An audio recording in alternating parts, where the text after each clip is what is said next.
চারিদিকের শীতময় আবহাওয়ার মধ্যে সোয়েটারের পকেটের ভিতরে হাত ঢুকাই, রাস্তা দিয়ে হাঁটছি আর মনে মনে ভাবতেছি এবার শীতে যেমনেই হোক সিলেট তো জামুই জামু। কিন্তু সিলেট যে জামু, পকেটের মধ্যে তো মাত্র 2টা 5 টাকার কয়েন ঝনঝন করতেছে। এই 2টা কয়েন দিয়ে কেমনে সিলেট জামু এইসব ভাবতেছি। আর সাত সকালে রাস্তা দিয়ে হাঁটতেছি, রাস্তার সাইড দিয়ে বাস, ট্রাক, মাইক্রো শাহ শাহ করে ছুটে যাইতেছে।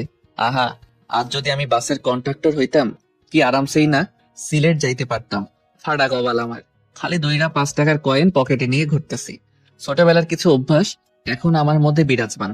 তবে সবচাইতে বেশি যে জিনিসটা ছোটবেলা থেকে আমার ভিতরে কাজ করে সেটা হলো, ধরুন আমি আকাশ দিয়ে একটা প্লেন উড়ে যাচ্ছে আর আমি নিচে থেকে হাঁ করে প্লেনটাকে উড়ে যাইতে দেখতেছি। ঠিক সেই মুহূর্তে আমার মনে হতো বড় হয়ে যেমনি হোক আমি তো একটা প্লেন কিনবই কিনবো, আর সারাদিন আকাশে বাতাসে উড়ে বেড়ামো।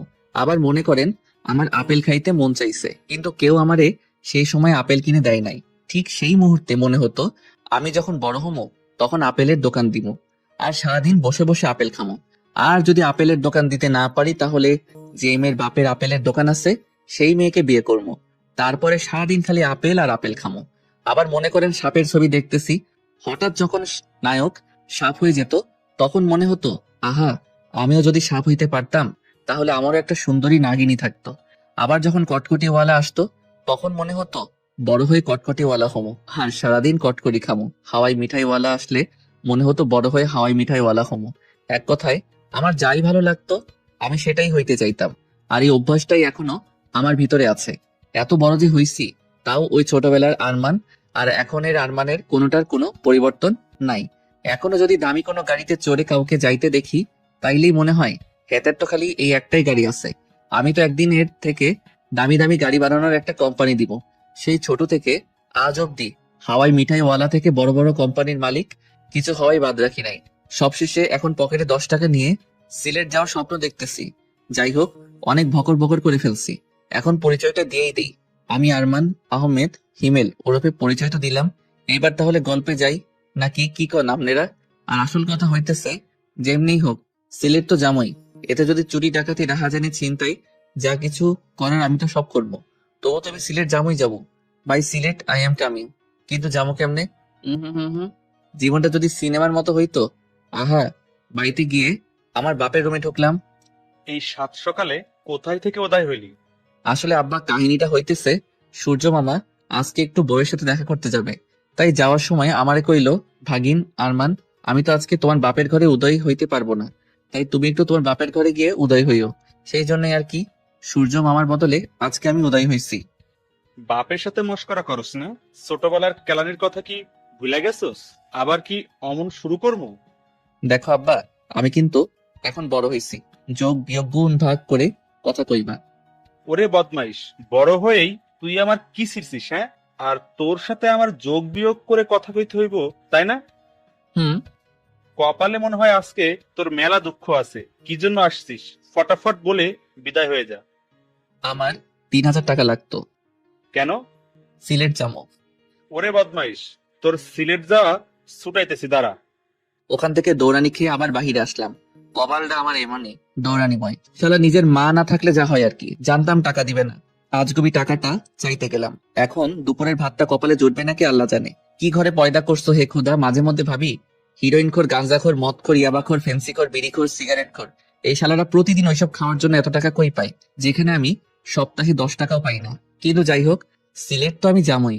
রাস্তার সাইডে 5 টাকার কয়েন 2টা 2 হাতে নিয়ে বসে আছি আর ভাবতেছি যেমনেই হোক এই 2টা 5 টাকার কয়েন রে কাজে লাগাই। সিলেট যাওয়ার টাকা বের করতে হবে, কিন্তু কেমনে? আজ যদি এইটা সিনেমা হইতো তাইলে না হয় এই 10 টাকা দিয়ে একটা লটারি কাটতো আর বড়লোক হয়ে যাইতো। কিন্তু আমার তো শালা ফাড়া কপাল, লটারি কাটলাম মানে টাকাটা পুরাই জলে। এই কয়েন 2টা দিয়ে এমন কিছু করতে হবে যাতে হাতে নাতে টাকা পাইতে পারি। আরে মাথায় একটা বুদ্ধি বের কর ভাই।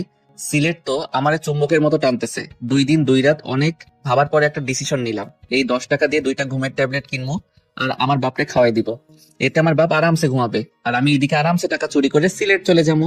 মনে মনে খারাপ লাগলেও মনকে বোঝাইতেছি যে আমার বাপের যা টাকা আছে আমিও তো কিছু ভাগ পাবো নাকি। আর বাবা এত টাকা পয়সা নিয়ে কি কবরে যাবে? অদ্ভুত। প্ল্যান অনুযায়ী সব কাজ কমপ্লিট। আলমারি চাবি খুলে দেখি, ও হু হু হু, এত টাকা! বাপ হইলে কি হইব? তিনি একটা হার গিফট, এত টাকা রাইখাও প্রতি সপ্তাহে আমার হাত খরচের জন্য মাত্র 10 টাকা করে দেয়। আর যদি না চাই তাহলে আর দেয় না। কি খারাপ! যাই হোক, আল্লাহ যা করে ভালোর জন্যই করে। তাই তো আজকে সুদ সমেত সব একেবারে পাইতেছি। চোর হলেও আমার একটা ধর্ম আছে। আলমারি থেকে 50,000 টাকা নিয়ে আর বাদ বাকি টাকাগুলো যেমনি ছিল অমনি রেখে আবার আলমারিতে তালা দিলাম। আর চাবিটা আমার বাপের পকেটে ঢুকাই দিয়ে আমি তো পগার পার। ডাক্তারের কথা অনুযায়ী 10 ঘন্টার আগে ঘুম ভাঙবে না। এবার আমার সিলেট যাওয়া থেকে কে আটকায়? মার্কেটে এসে ঝাক্কাস একটা ব্যাগ কিনলাম, তারপরে প্যান্ট, শার্ট, গেঞ্জি, জুতো, ঘড়ি, পারফিউম সব কিনে ব্যাগের মধ্যে নিলাম। এরপর একটা হোটেলে গিয়ে গোসল টোসল করে আমি তো এবার রেডি। সিলেট তো আমি যামই। এই প্রথম এসি বাসের টিকিট কাটতে গেলাম। সিট তো পাইছি, তাও আবার একদম পিছনে। ফাটা কপাল হইলে যা হয়। আচ্ছা, সিট যেখানে হয় হোক, বাস তো এসি। বাসে উঠে সিটে গিয়ে বসলাম। আহা কি নরম সিট! হিহি।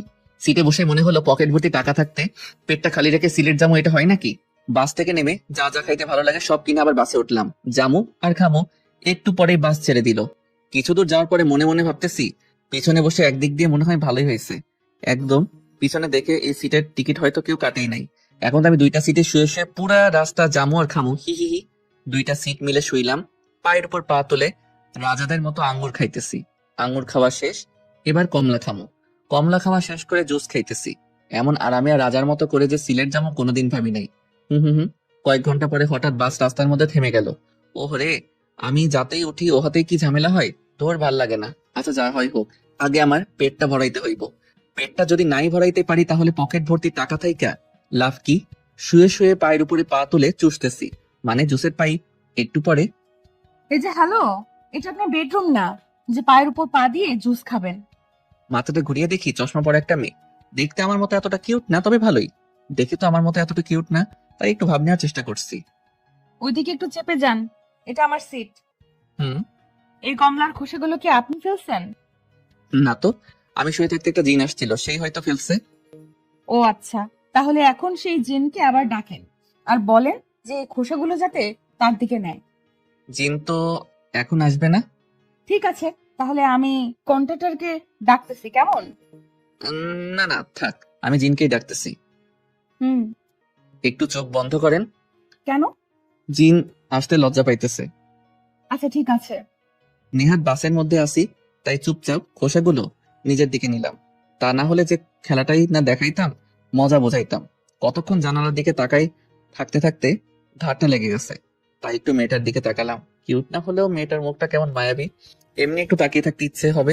আর চশমাটাও মনে হয় শুধু মেয়েটার জন্যই বানানো হয়েছে। অন্য কেউ পড়লে হয়তো এত ভালো লাগতো না। আর মেয়েটাকে দেখে অনেক পরিপাটি মনে হচ্ছে। আর এইদিকে আমি তো জন্মের অগোছালো। যাই হোক, একটু দুষ্টুমি না করলে কেমন লাগে, তাই ভাবতেছি চুপচাপ আর কতক্ষণ দুষ্টুমিটা শুরু করেই দিই। হি হি হা হা হা। ঘোড়ার পাছায় ফট করে একটা বাড়ি দিলে যেমন উড়াধুরা ছুটতে থাকে, আমি যেই বাসটায় বসে আছি এইটাও ঠিক ঘোড়ার মতোই উড়াধুরা ছুটতেছে সিলেটের দিকে। আর আমার পাশের সিটে চশমা পরা মেয়েটা চুপচাপ বসে আছে। আর অন্যদিকে আমি আমার সিটে বসে ফুসফুস করতেছি, কারণ পাশে একটা মেয়ে বসে আছে। তাও কোনো দুষ্টুমি করতে পারতেছি না তাই। আর দুষ্টুমিটা শুরু করবোই বা কি দিয়ে? কোনো আগামাথাই তো পাইতেছি না। রাত্রে যখন রুমে শুয়ে থাকি, শয়তান হারামজাদা রাত 2টার সময় পাছায় কামড় মেরে বলে, যা অমুকের বাড়ির সামনে গিয়ে চিল্লানি দে, ওর বাসার টিনে ঢিল মার, রফিকার জানালায় গিয়ে ঠক ঠক করে দৌড় মার। আর এখন পাশেই একটা মেয়ে বসে আছে, তবু কেন ফাজলামো বুদ্ধি মাথায় আসতেছে না? ওরে ভাই, মাথা একটা ফাজলামো বুদ্ধি বের কর ভাই। মেয়েটারে একটু জ্বালাই, তা না হলে আমি তো উসখুস করতে করতে মরে যাবো। হঠাৎ এই যে শুনছেন, হুম, বলেন। আচ্ছা এই চশমাটা কি আপনি মায়ের পেট থেকে আসার সময় নিয়েই আসছিলেন? কেন? না মানে চশমাটা কেমন জানি আপনার সাথে একদম খাপে খাপ। আপনার চোখ দুইটা হইতেছে বোতলের মুখ, আর চশমাটা হইতেছে বোতলের খাপ। হি হি হি। হাই হাই, কিছুই তো কইল না। এই যে চশমা, হুম। আপনার কাছে পানি আছে? ও চশমা, হুম। আপনার বোতল। থ্যাঙ্কস। কি মেরে ভাই, কোনো রাগ তো নাই, সাথে কোনো বিরক্তও নাই। আমারই তো রাগ লাগতেছে। না, এবার অন্য কিছু ট্রাই করতে হবে রাগানোর জন্য। মেয়েটার দিকে তাকিয়ে দেখি চোখ বন্ধ করে সিটে হেলান দিয়ে আছে। উ হা হা হা। কেমন নরম দৃষ্টিতে আস্তে করে আমার দিকে তাকালো। দেখে তো মনে হয় না বকা টকা দিবে। হাই। কিছু কি বলবেন? না মানে আপনার কাছে কি খাবার মতো কোনো কিছু আছে? আসলে অনেক খিদে লাগছে তো, তাই। আমার কাছে তো খাবার মতো তেমন কিছু নেই, তবে শুধু একটা কেক আছে। এই যে, এটা চলবে? শুধু চলা, এটা দিয়ে পেট ভরে যাবে। ঠিক আছে। পানি, ওই চশমা পানি দেন না, গলায় আটকে গেছে তো। এই যে, এই যে পানি। ওই, কি কেক দিছেন? আর একটু হলেই তো গলায় কেক আটকে মরতাম। সরি। কিসের সরি?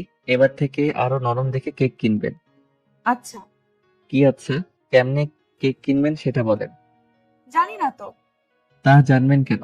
এবার থেকে কেক কেনার আগে ভালো করে টিপে টিপে কিনবেন, হুম। মনে থাকে যেন। আচ্ছা। আবার চুপচাপ। ও, এমনি চলতে থাকলে তো আমি নিজেই পাগল হয়ে যাবো। ওই চশমা। হুম। আহারে, আবার আচ্ছা আপনি কি, হ্যাঁ, আমি যে আপনারে এত বিরক্ত করতেছি, কই একটু রাখবেন, আমার একটু বকা দিবেন তা না, এমনি কেমনে আছেন? অন্য কেউ হলে তো এতক্ষণে 2-4টা চড় থাপ্পড় লাগাই দিত। আর আপনি কেমনে চুপচাপ এইসব সহ্য করতেছেন? আমি তো এমনি। এমনি মানে? আপনার কি রাগ হচ্ছে না আমার উপর? রাগ কি? হে খোদা, তুমি আমারে এই কার পাল্লায় ফেলাইলা? এই নাকি জানেই না রাগ কি। আর আমিও কেমন ছাগলের মতো এড়িয়ে রাগানোর চেষ্টা করতেছি। বাহ বাহ। এই যে চশমা, হুম। কিসের এত শুনি? আর হ্যাঁ, আমি এত তোমারে আপনি করে বলতে পারবো না, তুমি করে বলতেছি, খারাপ লাগলেও কিচ্ছু করার নাই। ও হ্যাঁ, তোমার তো আবার রাগও নাই, খারাপ লাগবো কেমনে? আর হ্যাঁ, আমি যেহেতু তোমারে তুমি করে বলবো, সেহেতু তুমিও আমারে তুমি করে বলবা, কেমন? কেন? কেন মানে? তোমার রাগ নাই তো কি হয়েছে? আমার তো রাগ আছে নাকি? কেউ আমারে আপনি বললে আমার তারে থাপড়াইতে ইচ্ছে করে, বুঝলা? একবার আপনি বলবো তো একটা করে থাপড়ানি খাবা। এবার বলো, আপনি বলবা নাকি তুমি? ঠিক আছে, তুমিই বলবো। এই তো গুড বয়, না মানে গুড গার্ল। ওই একটু পর পর এমন চুপ হয়ে যাও কেন?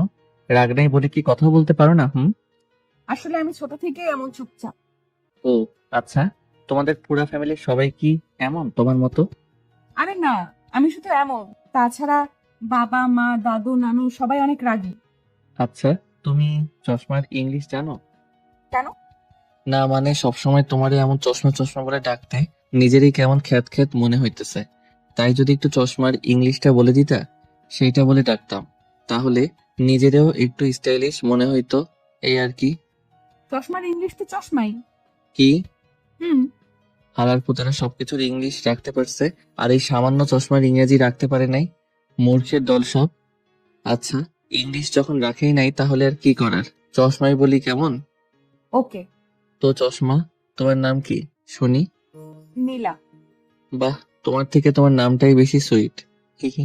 ওই আমার নাম শুনবা না? হুম, বলো। কি বলবো? তোমার নাম? মনটাই চাইতেছে নিজের গালে নিজেই থাপড়ানি দেই। কেন? কেন আবার? তোমারে যে থাপড়ানি দিতে পারবো না তাই? এমনি কি কেউ কারো নাম জিজ্ঞেস করে? আরে, এর আগে তো আমি কারোর নামে জিজ্ঞেস করি নাই, তাহলে কেমনে জানবো? ও, তুমি না একটা, থাক বলবো না। আচ্ছা, তোমার নাম কি? আরমান। নামটা জোসনা। হুম। আর আমিও হি হি। ওই শোনো, আমি তোমার সাথে এত কথা বলতেছি বলে তুমি আবার ভাইবো না যে আমি তোমারে পটানোর চেষ্টা করতেছি, কারণ আমি কোনো মেয়েটের চক্করে নাই। এমনি বাড়িতে আব্বার সাথে একটা কেলেঙ্কারি করে আসছি। আচ্ছা, পটানো কি? আর বাড়িতে আব্বার সাথে কেলেঙ্কারি করে আসছো মানে? ওই, তুই পটানো বুঝো না? না তো। এবার আমি সত্যি সত্যি পাগল হয়ে যাব। ওই বলো, পটানো মানে কি? ভালোবাসা বুঝো? হুম। পটানো হইল ভালোবাসার ছোট ভাই। ওহো, তো তাতে কি হয়েছে? আর বাড়িতে কেলেঙ্কারি করে আসছো মানে? এই সবও শুনবা। হুম, বলো। প্রথমের ঘটনা সব খুলে বললাম। তুমি তো অনেক দুষ্টু। আর দুষ্টু, বাড়িতে গেলে আমার উপর দিয়ে যে কি যাবে আল্লাহ জানে।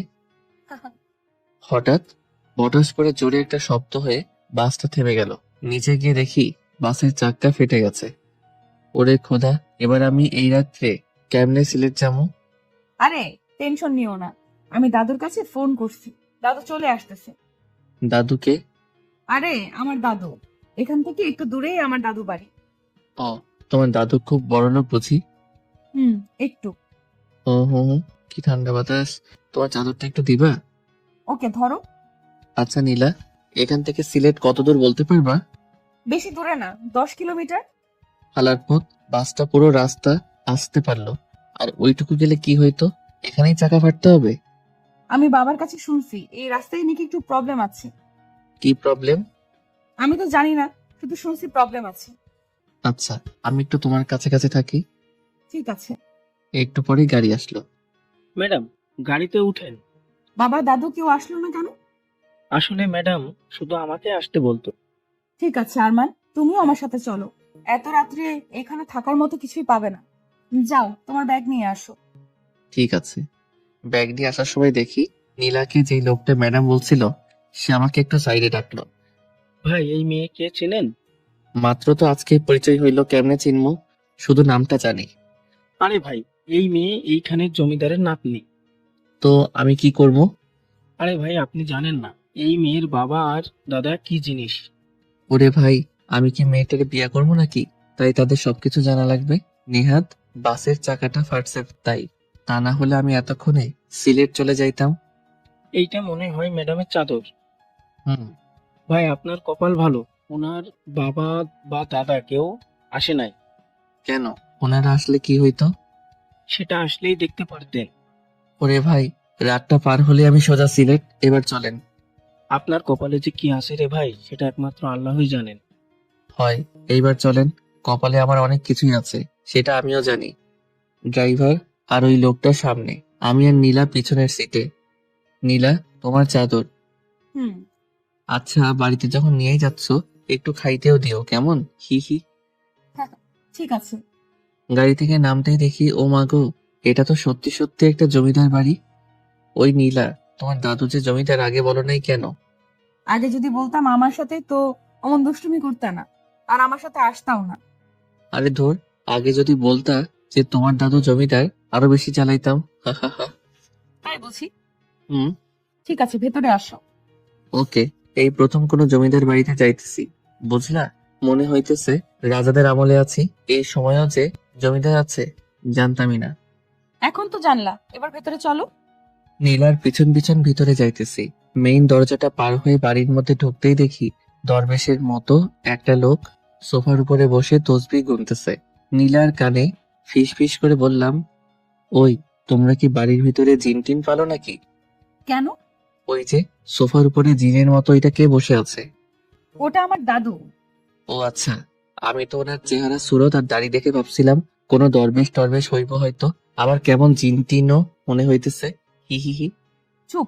আমার সাথে যত যত ইচ্ছে দুষ্টুমি করো, কিন্তু বাবা আর দাদুর সাথে এমন কোনো দুষ্টুমি করবা না। কেন? ওনারা দুইজন অনেক রাগী। সত্যি? হুম। যাক, দুষ্টুমি করার জন্য শেষমেশ দুইটা লোক মিলল। হি হি হি। এবার তুমি আমার পিছন পিছন আসো, আমি একটু আগে গিয়ে জিন দরবেশ দাদুর সাথে কথাবার্তা সেরে ফেলি। আরমান, না। কে শুনে কার কথা? দরবেশ দাদু, আসসালামু আলাইকুম ওয়া রাহমাতুল্লাহি ওয়া বারাকাতুহু। ওয়ালাইকুম আসসালাম ওয়া রাহমাতুল্লাহি ওয়া বারাকাতুহু। দরবেশ দাদু, আমার নাম আরমান। ঠিক আছে, এখানে কিভাবে আসছো?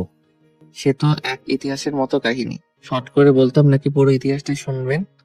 শর্ট করে বলো। জি। প্রথমে আব্বার আলমারি থেকে টাকা চুরি করছি। এরপরে সিলেট আসার জন্য সিলেটের বাসে উঠছি। বাসে উঠে নীলা নামের একটা মেয়ের সাথে পরিচয়। পরিচয় হওয়ার পর থেকে তার সাথে গল্প করতে করতেই আসতেছিলাম। হঠাৎ বুম। বুম মানে? বুম মানে বাসার চাকা ফেটে গেছে।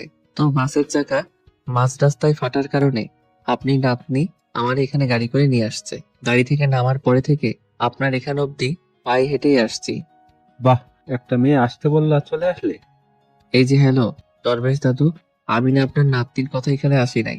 ওর মুখে যখন শুনছি ওর দাদু এখানকার জমিদার, জীবনে তো খালি রাজা জমিদারদের কথা গল্পেই পড়ে গেছি, তাই ভাবছিলাম সুযোগ যখন আসছেই এবার না হয় একটু সামনে থেকে দেখে আসি। কিন্তু এ আমি কি দেখছি, জমিদার নামটার সাথে তো আপনার কোনো মিলই নাই। আসার সময় মনে মনে ভাবছিলাম জমিদার দেখতে হয়তো কোনো বীরের মতো হবে, কিন্তু আপনারে দেখে তো মনে হইতেছে। কি মনে হইতেছে? না থাক, বলবো না, হুদাই আবার খালি খালি রেগে যাবেন। রেগে যাব না, বলো কেমন লাগতেছে? কেমন আবার, কোন জিন আর দরবেশ রে একসাথে মিশাইলে যেমন লাগে তেমন লাগতেছে। রাগী একটা লোক নিয়ে আমার দিকে তাকালো, অনেক কিছু বলতে চেয়েও বললো না। নীলা, এইদিকে আয়। জি দাদু। আরে জি দাদু না বলে জিন দাদু বলো, হি হি। আরমান চুপ। দাদু ওর কথায় কিছু মনে করো না, ও একটু বেশি কথা বলে। আচ্ছা, তোর মা কেমন আছে? ভালো আছি দাদু। আব্বু কোথায় গেছে? একটা কাজের জন্য একটু বাইরে গেছে, কালকে ফিরবে। তুই ওকে নিয়ে উপরে যা। ঠিক আছে দাদু। আরমান ওপরে আসো। হুম। ওই আর 1 মিনিট দাঁড়াও। আবার কি? আচ্ছা দাদু, তোমারে কি আমি জিন দাদু, দরবেশ দাদু নাকি খালি দাদু বলে ডাকবো? নীলা, ওকে উপরে নিয়ে যা। আরমান ওপরে চলো। কিন্তু উনি তো কোনোটাই বললো না, তাহলে কি আমি 3টা বলেই ডাকবো? নীলা, ওকে উপরে নিয়ে যা বলছি। আমি চাই না বাড়ির কোনো মেহমানের সাথে খারাপ কিছু হোক। আরমান প্লিজ ওপরে চলো। আচ্ছা ঠিক আছে, চলো। কি আর করার, আমার পছন্দ মতোই কোনো একটা বলে ডাকবনি উপরে যাওয়ার পরে। আরমান তুমি কি পাগল? হ্যাঁ, দাদু আর বাবা অনেক ডেঞ্জারাস। তো কি হয়েছে? চুল দাড়ি আর কাপড় চোপড় দেখে তো জিনেদের দরবেশ মনে হচ্ছিল, হি হি। আরমান চুপ। আমি যে কেন তোমার আনতে গেলাম। ও মা, তোমার কি কোনো প্রবলেম হচ্ছে নাকি? আচ্ছা আমি তাহলে গেলাম, বাই, টাটা। আরে দূর, আমি সেটা বলি নাই। প্রবলেম আমার হবে কেন? প্রবলেম তো হবে তোমার। তুমি যদি এমন করতে থাকো না, সত্যি সত্যি খারাপ কিছু একটাই হয়ে যাবে। কেন? কেন আবার? বাবা আর দাদু অনেক ডেঞ্জারাস তাই। ও, এবার ওই রুমে গিয়ে ফ্রেশ হয়ে বসে থাকো। আমি খাবার নিয়ে আসতেছি। ঠিক আছে। বাহ, রুমটা তো সেই। মনে হচ্ছে আমার আসার কথা শুনে কেউ আগে থেকেই রুমটা গুছিয়ে রাখছে। আর হাজার হলেও জমিদার বাড়ি বলে কথা, সবকিছু তো সেই হবেই। ফ্রেশ হয়ে খাটের উপরে চিৎপটাং হয়ে শুয়ে ফোন টিপতেছি, এমন সময় দরজায় ঠক ঠক। দরজার কাছে গেলাম। কে? আরমান, আমি নীলা। দাঁড়াও, খুলতেছি। হুম এই যে ধরো তোমার খাবার। দাও, অনেক খিদে লাগছে। আচ্ছা তুমি খেয়ে নিও, আমি গেলাম। ঠিক আছে। খাবারগুলো দেখে তো সেই লাগতেছে, কিন্তু সেই লেগে তো কোনো লাভ নাই, যতক্ষণে না পেটের ভিতরে ঢুকতেছে। আহা, খাইতে যা লাগলো না, পুরাই জমিদারি খাবার। আজকের মতো খাওয়া দাওয়া সব শেষ, এবার একটু ঘুমাই নেই। রাতটা কাটলেই কালকে সকালে উঠেই সিলেটের দিকে দৌড় দিব। 20 মিনিট যাবৎ শুয়ে আছি, কিন্তু ঘুম আসার কোনো নামই নাই। আর এই দিকে হারামজাদা শয়তান মনের ভিতরে ঢুকে খালি খালি ভয়ঙ্কর চিন্তা ভাবনা নিয়ে আসতেছে। কেমনটা লাগে তাই, একটু যে ঘুমাবো, ভয়ের চিন্তা ভাবনা মনের ভিতরে ঢুকে ঘুমটাও আর আসতেছে না। খালি মনে হইতেছে আরমান এমন পুরাতন জমিদার বাড়িতেই তো ভূত থাকে। আর এখন যদি এই রুমের মধ্যে কিছু ঘটে, আমি তো ডিরেক্ট মরে যাবো। আমার স্বপ্নের সিলেট যাওয়া তাইলে হইছে, এত ভয়ে ভয়ে আর চিন্তার মধ্যে থাকলে আমি এমনি ঠাস করে মরে যাবো। তার থেকে বরং নীলার রুমে যাই, গল্প করতে করতেই রাত শেষ হয়ে যাবে। ঠক ঠক ঠক। কি? ওই দরজা খোলো, আমি আরমান। কি হলো আবার? ভিতরে চলো আগে। আচ্ছা, কি হয়েছে বলো। আমি তোমার রুমে তোমার সাথে থাকবো। কি? কেন? এমন কি করার কিছুই নাই, আমি তোমার টাচও করবো না, কারণ আমারও এখনো বিয়ে হয় নাই। আর আমার দেখে কি খারাপ মনে হয় বলো? ও, আমি কি সেটা একবারও বলেছি নাকি? তাহলে তোমার সাথেই থাকি। কিন্তু কেন? ওই রুমে আমার একলা থাকতে ভয় লাগতেছে তাই। ওই চুপ করে আছো কেন, কিছু তো বলো। আচ্ছা আমার সাথেই থাকো। হি হি, ওকে। রুমে এদিক ওদিক একটু ভালো করে তাকাইতেই তো আমি হ্যাঁ ওই আরমান, হা করে আছো কেন? না মানে দেখছি। কি দিচ্ছ? তোমার রুম। কেন? এমনি, আর একেই বলে জমিদারের মেয়ের রুম। দূর। নীলা, তোমার কোনো তুলনা নাই। কেন? তুমি যে এত বড় ঘরের একটা মেয়ে, তোমার দেখে বোঝাই যায় না। আর তোমার মনটাও চলে। চলে মানে? চলে মানে ভালোই, হি হি। আচ্ছা তোমাদের এত গাড়ি থাকতে তুমি বাসে করে আসলে কেন? আর তোমার মা কোথায়? আম্মু এই সব কিছু থেকে আলাদা থাকে। কেন? কারণ এইসব জমিদারি, ধন সম্পদ কোনো কিছুই আম্মুর ভালো লাগে না। আম্মু চাই সুন্দর একটা পরিবার নিয়ে সাধারণভাবে থাকতে, যেখানে সবাই সবাইকে সময় দিবে, ভালোবাসবে। কিন্তু বাবা আম্মুর ঠিক উল্টো, সবসময় ব্যস্ত, আমাদের জন্য কোনো সময় নেই তার। এই জন্য আম্মু আমাকে নিয়ে দূরে চলে যায়, যাতে আমি বাবার মতো না হই। ও, তবে একটা জিনিস ভাবছো? কি? তোমার বাবা আর মা কিন্তু দুজন দুজনকে সেই ভালোবাসে। এর জন্য কেউ এখনো কোনো বিয়ে করে নাই। আর যত সব আমার বাপ মা। কেন? তোমার বাবা মার আবার কি হয়েছে? তেমন কিছু না, 2টা থেকে 4টা হয়েছে, এই আর কি। মানে? আরে বাপুরে, এইটাও বোঝো না? 2জন 2 দিকে গিয়ে আবার বিয়ে করছে। আর মাঝখানে আমারে দিয়া 5জন। তোমার কি খুব খারাপ লাগে তাই না? দূর, খারাপ লাগবে কেন? আমার তো আরো গর্ব হয়। কোন হালায় এমন আছে যে আমার মতো বাপ মা 2জনেরই বিয়ে খাইছি? তুমি না অদ্ভুত। জানি। আমি নিচে ঘুমাবো। সারা জীবন তো উপরেই ঘুমাইছো, আজকে একটু নিচে ঘুমাও কেমন? বাপ দাদা জমিদার হইলেও মাঝে মধ্যে একটু নিচে ঘুমানো লাগে, তা না হলে পাপ হয়। এখন এই নাও কম্বল, চাদর আর বালিশ, যাও এখন ঘুমাও। টা টা টা। আর কালকে দেখা হবে। আর শোনো, তুমি আর তোমার আম্মু সত্যি অনেক ভালো, এবার যাও। আহা কি নরম বিছানা। জায়গা, কালকে আবার দেখা হবে। আরমান, ওই আরমান, আমি নীলা। মানে ওই ওঠো আরমান। কে? আমি নীলা। ও, আমার এখনো বিয়ের বয়স হয় নাই, আপনি যান। মানে ওই ওঠো আরমান। ভাই শয়তান, তোর দুইটা পায়ে ধরি, আমার একটু ঘুমাইতে দে। কি বলতেছো এসব আবল তাবল? ওরে ভাই, তুই ভাবছিস মেয়েদের কণ্ঠে কথা বললেই আমি উঠে পড়বো? কিন্তু আমি উঠবো না, কারণ এখনো যে আমি বিয়ে করি নাই সেই হুঁশ আমার আছে। এবার ভাই, তুই এখান থেকে যা, আর আমারে ঘুমাইতে দে, তা না হলে খুব খারাপ কিছু হয়ে যাবে। ঠিক আছে ঘুমাও, একটু পরে মজা দেখাইতেছি। ঠিক আছে, দেখা মজা। সিলেট গিয়ে মজা নিতে চাইছিলাম, সেটা তো আর আমার খাটাস বাপের জন্য হইল না। এবার তুই দেখা মজা। বাট ভাই, স্বপ্নের মধ্যে একটু সিলেটটারে আয়না দিস প্লিজ। এমন সময় মনে হলো চোখে মুখে ঠান্ডা জাতীয় কি জানি পড়লো। লাফ দিয়ে উঠে চোখ বন্ধ করেই চিল্লাইতেছি, ওরে মা গো, মরে গেলাম গো, অ্যাসিড মারছে আমার মুখে। এবার আমার কি হইব? আমার তো আর বিয়ে হইব না। আমি কার কি ক্ষতি করছি তাই আমার সাথে এমন করলো? কি ঠান্ডা লাগতেছে, মনে হয় পড়ে যাইতেছে। ওই চুপ করো। তুমি তো চুপ করতেই বলবা, পড়ে তো আর তোমার যাচ্ছে না, পড়ে যাচ্ছে আমার। ও মা গো, ঠান্ডায় ঠান্ডায় পড়ে যাচ্ছে। কে করলো এই আকাম? আরমান, একটা থাপ্পড়ানি দিমু তোমারে। এত ড্রামাবাজ কেন তুমি? আমি তোমার মুখে ঠান্ডা পানি দিছি বুঝলা? একটুর জন্য বাড়ি একদম মাথায় তুলছে।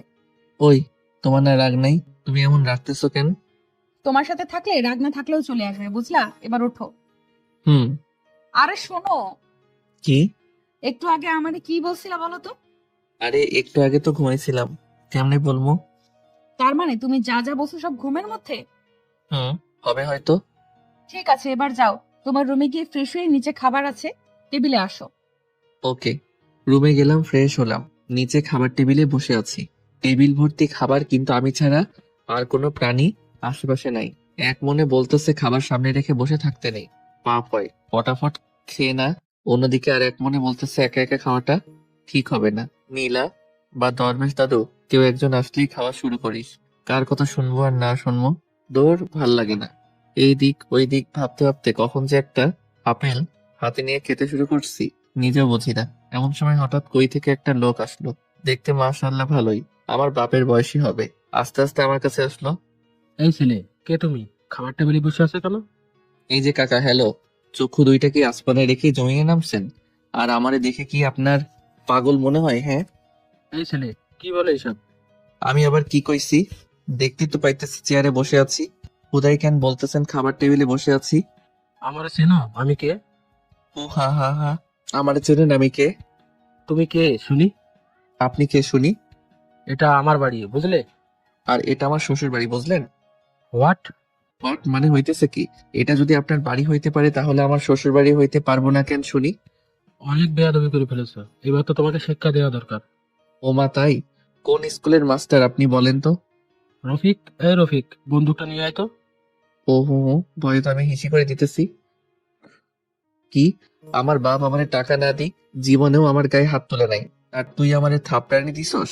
আজকে তো তোরে। এর মধ্যেই রফিক নামের লোকটা বন্দুক নিয়ে হাজির। এবার তো আমার অবস্থা সেই লেভেলের খারাপ, ভয়ে তো আমি শেষ। নীলা, কই তুমি? একটা লোক এসে আমারে বন্দুক দিয়ে গুলি করতেছে। আমার চিল্লানি শুনে উপর থেকে নীলা দৌড়ে নিচে আসলো। বাবা বাবা বাবা দাঁড়াও। কে এই ছেলে? ওর নাম আরমান। কালকে বাসে আমরা দুইজন একসাথেই আসছি, ও খুব ভালো ছেলে, শুধু একটু শয়তান টাইপের। সেটা তো এসেই বুঝেছি, কালকে বাবার সাথেও নাকি খুব শয়তানি করেছে, আর বাবাকে নাকি দরবেশ, জিন এইসব বলেছে। সরি বাবা। তুই সরি বলতিস কেন? ওর মুখে কথা নাই? এদিক ওদিক একটু দেখে ধরপড় করে নীলার বাবা পায়ে পড়ে গেলাম। কাকু, না মানে সরি আঙ্কেল, আমারে মাফ করে দেন প্লিজ। আমি যদি জানতাম আপনারাই এখানের জমিদার, তাইলে আমি জীবনেও আপনাদের মুখের উপরে কোনো কথা কইতাম না। সত্যি বলতেছি, আর বিশ্বাস করেন, কালকে আপনার বাবা যেমন সোফার উপরে বসে আছিল, যে কেউ ওনারে দেখে জিন বা দরবেশ মনে করতো। এখানে আমার কোনো দোষ কই বলেন? আর আপনি আমার কাছে এসে বলতেছেন এই ছেলে খাবার টেবিলে বসে আছো কেন? আপনি বুকে হাত দিয়ে বলেন কেউ খাবার টেবিলে বসে একটা পাগলও বসে না। আপনার বলার দরকার ছিল যে এই ছেলে খাবার টেবিলে চেয়ারে বসে আছো কেন। হাই হাই, কি এসব কইলাম? ও আঙ্কেল, না মানে জমিদার বাবু, মাফ করে দেন না প্লিজ। এমন সময় কে জানি লাঠি দিয়ে পাশে একটা বাড়ি দিল। ওই কোন শালারে?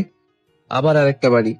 শালারে, তোরে তো আজকে মাথাটা তুলতেই দেখি দরবেশ দাদু খাইছে আমারে। যদিও একটু মাফ করতো, এবার তো আর সেটাও করবে না। নীলার বাবার পা ছেড়ে এবার দরবেশ দাদুর পা ধরলাম। দরবেশ দাদুকো, না মানে জমিদার দাদুকো, আমি না আপনারে একটু দেখি নেই, মাফ করে দেন না। আমার যদি পাশাই চোখ থাকতো তাহলে বিশ্বাস করেন আমি জীবনেও আপনারে শালা কইতাম না। মাফ করে দেন দাদু, অনেক কষ্টে আব্বার টাকা চুরি করে সিলেট যাইতেছি, এখন যদি মাইরা ফেলেন আমি তো মরেও শান্তি পাবো না। মাফ করে দেন না।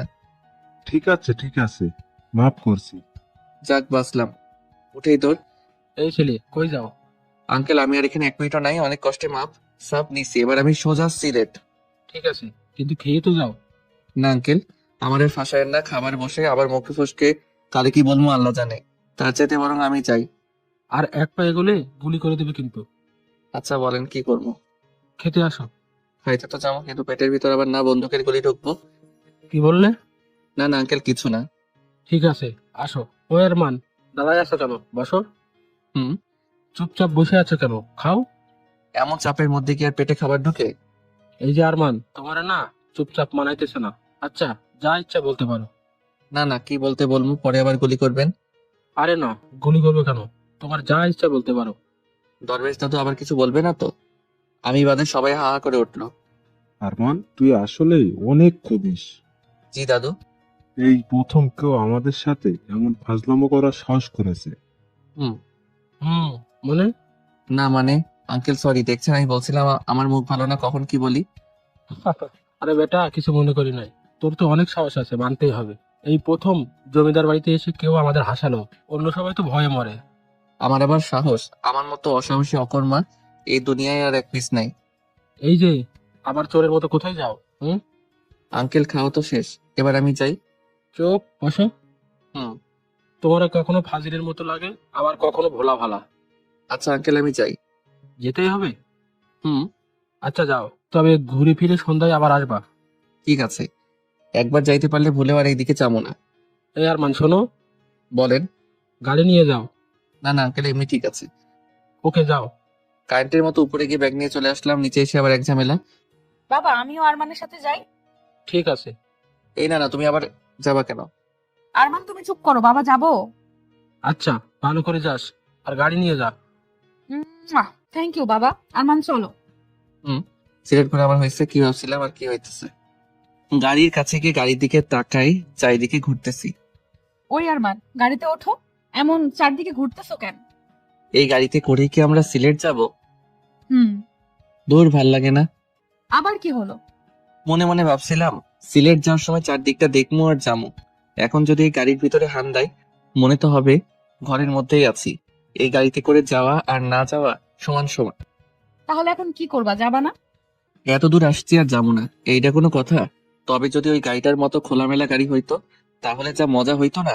ওই তোমার বাবাকে একটু কও না যাতে ওই গাড়িটা দেয়। আমি বলতে পারবো না, তুমি গিয়ে বলো বাবাকে। আর ওই গাড়িতে কাউকে চড়তেই দেয় না, আর ঘুরতে যাওয়ার জন্য তো দিবেই না। তাও একটু বলি, দিলে দিল, না দিলে আর কি করার, এটা নিয়েই যেতে হবে। হুম, যাও বলো। আমি তো বলবো, তোমার তো আর সাহস নাই বলার। ধীরে ধীরে আঙ্কেলের কাছে গিয়ে দাঁড়াই আছি। আরমান, কিছু বলবা? জি আঙ্কেল। ও, টাকা লাগবে? না না আঙ্কেল, টাকা লাগবে না, আমার কাছে মেরে দেওয়া মেলা টাকা আছে। তাহলে কি বলবা বলো। আসলে মানে আঙ্কেল, ওই গাড়িটা না দিয়ে যদি আপনার ওই গাড়িটা দিতেন তাহলে একটু ভালো হইতো। কেন? ওই গাড়িটাও তো অনেক ভালো।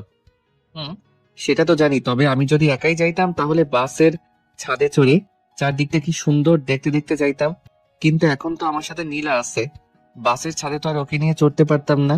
তাই বলতেছিলাম যে ওই গাড়ির বদলে যদি এই খোলামেলা গাড়িটা দিতেন তাহলে জিনিসটা একটু খুব ভালো হইতো, আর চারদিকটা দেখতে দেখতেও যাওয়া হইতো।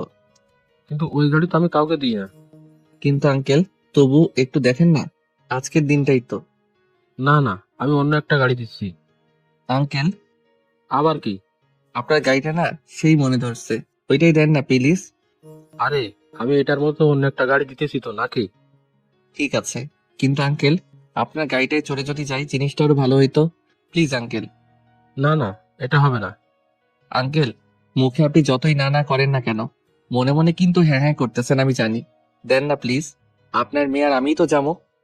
ও আচ্ছা, ছিল তো তুমিও। এই গাড়ি আমি ছাড়া অন্য কাউকে চালাতে দিই না। ও, অন্য কাউকে চালাতে দিবেন কেন? গাড়ি তো চালাবো আমি। তুমি গাড়ি চালাতে পারো? সে আর বলতে, জন্মের পর থেকেই তো গাড়ি চালাচ্ছি। ঠিক আছে, তোমার ড্রাইভিং লাইসেন্স আছে? না মানে খালি ওইটাই নাই, তবে আমি সেই গাড়ি চালাতে পারি সত্যি। পুলিশ ধরলে কি বলবা?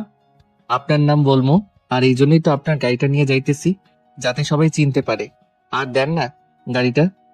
ঠিক আছে, না দেওয়া অবধি তো আবার ঘন ঘন বন্ধ করবা না, তবে খুব সাবধানে যাবা। আচ্ছা, আর আঙ্কেল আরেকটা কথা। আবার কি কথা? হি হি, ওই নীলা গাড়ি পেয়ে গেছি, ফটাফট এটাতে চলে আসো। নীলার দিকে তাকিয়ে দেখি কেমন অবাক হয়ে আমার দিকে তাকায় আছে। ওই আমার এমন হাঁ করে না দেখে গাড়িতে ওঠো। হুম। আরমান, ভালো করে যেও। ঠিক আছে আঙ্কেল। আর হ্যাঁ, নীলাকে যেন ড্রাইভ করতে দিও না। ও চালাতে পারে, কিন্তু বেশি ভালো না। আচ্ছা, আর আঙ্কেল আমিও নীলার মতোই চালাই, হি হি হি বলে ওখান থেকে পগার পাড়া। আহা, কেমন একটু শান্তি শান্তি লাগতেছে। আরমান, হুম। তুমি বাবার কাছ থেকে কেমনে গাড়িটা নিলে? কেমনে আবার? তোমার বাবার কাছে গেলাম, গিয়ে বললাম আঙ্কেল আপনার গাড়িটাই লাগবে। প্রথমে না না করলো, তবে আমি তো না নিয়ে আসার পাত্র না, একটু ঘ্যানর ঘ্যানর করলাম। এত ঘ্যানর ঘ্যানর করে দেখে বললো ঠিক আছে যাও নিয়ে যাও। কিন্তু বাবা তো এই গাড়িটা কাউকে দেয় না। কাউকেই দেয় না বলে কি আমারও দিব না? অদ্ভুত। আর দেখতে হবে না কে চাইছে, না দিয়ে যাবো কই? দরকার হলে মারামারি করে নিয়ে আসতাম। কইছে আর এত চাপাবাজি করতে হবে না। আচ্ছা, তোমার বাবা এই গাড়িটাই কাউকে চড়তে দেয় না কেন? আসলে বাবা আর মা দুইজনকে ভালোবেসেই বিয়ে করেছিল। বাবা মাকে নিয়ে ঘোরার জন্য এই গাড়িটা কিনেছিল, কিন্তু মা যখন আমাকে নিয়ে নানুর বাসায় চলে যায়, তারপর থেকে নাকি বাবা এই গাড়িটা কাউকে ছুতেও দেয় না। আমি কিছুদিন পর বাবার কাছে আসি, কিন্তু কখনো এই গাড়িতে কাউকে হাত দিতে দেখিনি। আচ্ছা, তোমার মা বাবার মধ্যে কি ডিভোর্স হয়েছে? আরে ধর, ডিভোর্স হবে কেন? শুধু একজন আরেকজন থেকে দূরে থাকে, এই আর কি। দুজনেরই সমান সমান রাখ। তবে আমার মনে কি, তোমার বাবা তোমার মাকে সেই ভালোবাসে আর এখনো অনেক মিস করে, তাই তো গাড়িটাকে স্মৃতি হিসেবে রেখে দিচ্ছে। হুম। গতকালকে রাতে তোমার বাবা কই গেছিল সেটা আমি একটু একটু বুঝতে পারতেছি। কেমনে? আচ্ছা, তোমাদের এইদিকে কোনো নদী আছে? হুম। তোমার বাবার শার্টে নদীর বালু লাগা দেখেই বুঝছিলাম তোমার বাবা তো তোমার মার জন্য একদম মজনু। দূর, কি বলো এসব? দূর না, যা বলতেছি এটাই ঠিক, বুঝলা? তোমার বাবাকে এমন দেখে মেলা কষ্ট লাগতেছে, মনে হয় বেচারা তার নিজের ভুল বুঝতে পারছে, কিন্তু কাউকেই কিছু বলতে পারতেছে না, লজ্জায়। আজগুবি। আজগুবি নয়, আজগুবি নয়, সত্যিকারের কথা। তবে আমি যখন আসছি তোমার বাবাকে আর কসিমউদ্দিনের মতো থাকতে দিব না। তুমি আবার কি করবা শুনি? তেমন কিছুই না, তোমার বাবা আর মার মধ্যে ঢুকে শুধু তাদের সমান সমান রাগটা ভাঙাই, আবার এক করে দিব। কিন্তু কেমনে শুনি? জানি না। আর ওই এইসব এখন বাদ, ঘুরতে আসছি, পেট পুক ভরে ঘুরি, এরপর বাসায় গিয়ে দুইজনে ভালো করে ভেবে একটু বুদ্ধি বের করতে হবে, বুঝলা? হুম। আহা, মনে হইতেছে চায়ের সমুদ্রের উপর দিয়ে গাড়ি চালাইতেছি। তুমি আগে কখনো এইদিকে আসছো? হুম, অনেক। আর আসবাই না কেন? হাজার হলেও জমিদারের মেয়ে বলে কথা। ওই থামবা তুমি? ওকে, গাড়িটা থামালাম। ওই গাড়ি থামাও না কেন? তুমি না মাত্র থামতে বললা। ও, গাড়ি থামাতে বলি নাই, তোমার বকবক থামাতে বলছি। ও আচ্ছা, গাড়ি যখন থামাইছি তাহলে আর একটা কাজ সেরেই আসি। আবার কি কাজ করবা? সেটা তো বলা যাবে না, তুমি 2 মিনিট গাড়িতে বসো, আমি যামু আর আসমু। না, আমিও যাব। আরে না, তুমি বসো, আমি আসতেছি। না, আমিও যাব। ওরে বাপুরে, আমি যামু হিসু করতে, তুমি গিয়ে কি আমার হিসি করা দেখবা? ধুর, আচ্ছা। ছি। আহা, কি শান্তি, 2 কেজি খানেক হিসি। ছি, এইসব কেউ বলে? তোমার মুখে কি কোনো কিছুই আটকায় না? হুম। আটকাই না দেখেই তো বলছি নাকি। হয়েছে, এবার গাড়িতে ওঠো। আচ্ছা, কোথায় যাবা এখন? জানি না, তবে গুগল ম্যাপে দেখতেছি কাছে কুলে কোনো দর্শনীয় স্থান আছে নাকি। ঠিক আছে। পাইছি একটা, কি পাইছো? জিতু মিয়ার বাড়ি, কই? আর 10 কিলোমিটার দূরে। ও, আজকে ওখানেই যাই, চলো। ওকে। ওই তো জিতু মিয়ার বাড়ির কাছে চলে আসছি, এবার নামো। এখানেই নামবো? ও হ্যাঁ, তুমি তো আবার জমিদারের নাতনি, এখানে নামবা কেন? চলো গাড়ি সহ বাড়ির ভিতরে নিয়ে যাই। আরমান, এখন কিন্তু আমার খুব রাগ হচ্ছে। যখন তখন জমিদারের নাতনি জমিদারের নাতনি বলবা না, বলে দিলাম। ও মা, কেন? যা সত্যি তাই তো বলছি নাকি। হোক সত্যি, তুমি ওইসব জমিদারের নাতনি বলবা না, ব্যাস। আচ্ছা বলবো না, এবার তো নামো। মনে থাকে জানো। গাড়ি থেকে নামতেই দুইটা লোক ছুটে আমাদের কাছে আসলো। ম্যাডাম, আসতে আপনার কোনো অসুবিধা হয়নি তো? না, কিন্তু কে আপনি? আমার নাম সজীব, আপনার বাবা আমাকে ফোন করেছিল। আচ্ছা ভাই, ওর বাবা কি করে জানলো যে আমরা এখানেই আসবো? আসলে ভাই, জমিদার সাহেব শুধু আমাকে না, এখানকার যত জায়গা আছে আর যারা যারা সেসব জায়গাগুলো দেখাশোনা করে সবাইকে ফোন করে বলে দিয়েছে যে ওনার মেয়ে ওনার গাড়ি নিয়ে ঘুরতে বেরিয়েছে, আর ওনার মেয়ের যাতে কোনো অসুবিধা না হয় সেটা দেখতে বলেছে। বাহ, একেই বলে জমিদারের মেয়ে। আরমান? তো ভাই, ভিতরে ঢুকতে কি কোনো টাকা পয়সা লাগে? কি যে বলেন না, আপনাদের যেখানে খুশি যান। ম্যাডাম আসবে শুনে আমি বাইরের বেশি লোক ভেতরে ঢুকতে দিই নাই। যাক, এই একটা কাজের মতো কাজ করছেন। তাহলে ভাই আপনি থাকেন, আমরা একটু ঘুরে আসি। আচ্ছা। নীলা, কি? তোমারে নিয়ে এসে একদিক দিয়ে ভালোই হয়েছে। তাই তো নিয়ে আসতে চাইলা না। নিয়ে তো আসছি নাকি, এবার চলো ঘুরি। ও মা গো, ওরে জিতু মিয়া কি বাড়িটাই না বানাইছস ভাই? একদম পাপ্পি পাওয়ার মতো বাড়ি করছস। বাড়িটার চারিদিকে ঘুরতে ঘুরতে খিদে লেগে গেছে। ওই নীলা, তোমার খিদে লাগে নাই? হুম। চলো খাই। একটা খাবার দোকানে যেতেই ম্যাডাম ম্যাডাম, আসেন আসেন। ওই চন্দু, সবাইকে বাইরে বের কর, জমিদার বাবুর নাতনি আসছে। ম্যাডাম আসেন, ভিতরে আসেন। চলেন ম্যাডাম, ভিতরে চলেন। আরমান, মায়ের খাবা? আমি বলি নাই, ওরাই বলছে। ভেতরে চলো। ম্যাডাম, কি খাবেন? ওই ফাজিলটাকে বলেন ও কি খাবে। স্যার কি খাবেন? ওরে ভাই, আমার ওইসব সারটার কইতে হইব না। আমিও ভাই তোমাগো মতোই গরিব মানুষ, আমারে ভাই করে বইল। আচ্ছা ভাই, কি খাবেন? একদম কম তেলে রান্না করা কিছু যদি থাকে ওইসব নিয়ে আসো। আচ্ছা, একটু অপেক্ষা করতে হবে। ঠিক আছে। কিছুক্ষণ পরে খাবার আসলো। খেয়ে দে। এই যে ভাই, রান্নাটা কে করছে? করিম চাচা। ওনাকে একটু ডাকা যাবে? জি ভাই। ওরে চাচা, এটা কি খাওয়াইলেন কোন দেখি, এত টেস্ট আগে কোনোদিন কোনো খাবারে পাই নাই। কি যে কন্যা, আসলে জমিদার বাবুর নাতনি আমাদের এখানে আসবে, আমরা স্বপ্নেও ভাবিনি। ওনার জন্য হয়তো একটু স্পেশাল হয়েছে। আমি কই আপনার কথা আর আপনি কোন হের কথা। যাই হোক, এই যে এই টাকাটা ধরেন। আরে কি করছেন, আপনাদের কাছ থেকে আমরা টাকা নিতে পারবো না। কেন? কারণ জমিদার বাবুর কাছে আমরা এমনিতে অনেক ঋণী, টাকা দিয়ে আর আমাদের লজ্জা দিবেন না। আচ্ছা ঠিক আছে, তাহলে চাচা ভালো থাকেন। আবার আসবেন। আল্লাহ যদি বাঁচাই রাখে তাহলে তো আসমই। আর ম্যাডাম, আপনার দাদুকে আমাদের সালাম দিয়েন। জি চাচা। তাহলে ম্যাডাম চলেন, যাওয়া যাক। আরমান আবার? হি হি, বিকেল হয়ে আসছে, চলো বাসার দিকে যাওয়া দরকার। হুম। গাড়ি চলছে। নীলা, আমার না খুব খারাপ লাগতেছে। কেন? তোমার বাবা আর দাদুকে সবাই কত সম্মান করে, আর আমি তাদের সাথে কি একটা ব্যবহার করে ফেলছি। ধুর, তবু তোমার উপরে দুইজনেই অনেক খুশি। দেখতে হবে না, হাজার হলেও আরমান বলে কথা। হইছে। এবার গাড়িটা আমাকে দাও, আমি ড্রাইভ করব। না না, তোমার বাবা তোমাকে ড্রাইভ করতে দিতে মানা করছে। ওই আমাকে ড্রাইভ করতে দিবা নাকি কত কত দিব? ঠিক আছে, আসো। এই তো গুড বয়। আল্লাহ জানে কপালে আজ কি লেখা আছে। ওই আস্তে চালাও, মেরে ফেলবা নাকি? আমি এখনো বিয়ে করিনি, আর আজ পর্যন্ত একটা প্রেমও করি নাই। আমি কিন্তু সত্যি সত্যি কোনো প্রেম করি নাই। আস্তে চালাও। চুপ করে বসে থাকো, কপালে থাকলে আজকেই মরবা। সারাক্ষণ দুষ্টুমি করতে করতে কখনো নীলার দিকে সেভাবে তাকানোই হয়নি, কিন্তু এখন খেয়াল করে দেখলাম একটা মেয়েকে হাসতে দেখলে যে এতটাই সুন্দর লাগে, সেটাই প্রথম নীলাকে দেখে অনুভব করলাম। হঠাৎই আনমনা হয়ে গেলাম আর নীলার দিকে তাকিয়ে আছি। ঠিক তখনই নীলাও আমার চোখে চোখে তাকাতেই ঘোর কাটলো আমার। এভাবে এই প্রথমেই নীলার দিকে এভাবে তাকিয়েছিলাম, নিজের আনমনেই। শালার তাও ধরা খেয়ে গেলাম। আসলে আমার দ্বারা ফাজলামই সম্ভব হবে শুধু। তারপর নীলা আমার দিকে তাকিয়ে অট্ট হাসি দিয়ে হঠাৎই গাড়ির গতি বাড়িয়ে দিয়েছে। এই রে, আজকে তো আমি শেষ। বলতেই, হে মালিক, হে পরওয়ারদিগার, হে খোদা, তুমি একমাত্র পারো আমারে এখান থেকে বাঁচাইতে। আর যদি তুমি আমারে এখান থেকে না বাঁচাও তাহলে তো আজকে আমি শেষ। এত দিনের আমার বিয়ে করার স্বপ্ন সব এক নিমিষেই নিঃস্ব ভস্ম হয়ে যাবে। আমারে বাঁচাও খোদা। আর যদি কপালে বাঁচার কোনো লক্ষণ না থাকে তাইলে তুমি আমারে মাফ করে দিও, কারণ এই ছোট্ট জীবনে মেলা পাপ করছি, অনেক লোকরে জ্বালাইছি। মাফ করে দিও হে খোদা, আমিন। এখন বাঁচা মরা সব তোমার হাতে। বাহ, মুহূর্তের মধ্যেই তো ভালো একটা মোনাজাত করে ফেললা। মা নীলা, তোমার দুইখান পায়ে ধরতেছি, প্লিজ একটু আস্তে চালাও। চুপ, পা ছাড়ো, তা না হলে কিন্তু স্পিড আরো বাড়িয়ে দিব। আরো, এবার তো তাইলে শিওর মর্ম। তবে একটা জিনিস ভেবে খুব ভালো লাগতেছে। কি জিনিস? ভালো মানুষ বেশি দিন পৃথিবীতে বাঁচে না। ওমা তাই? ওই সামনে তাকাও।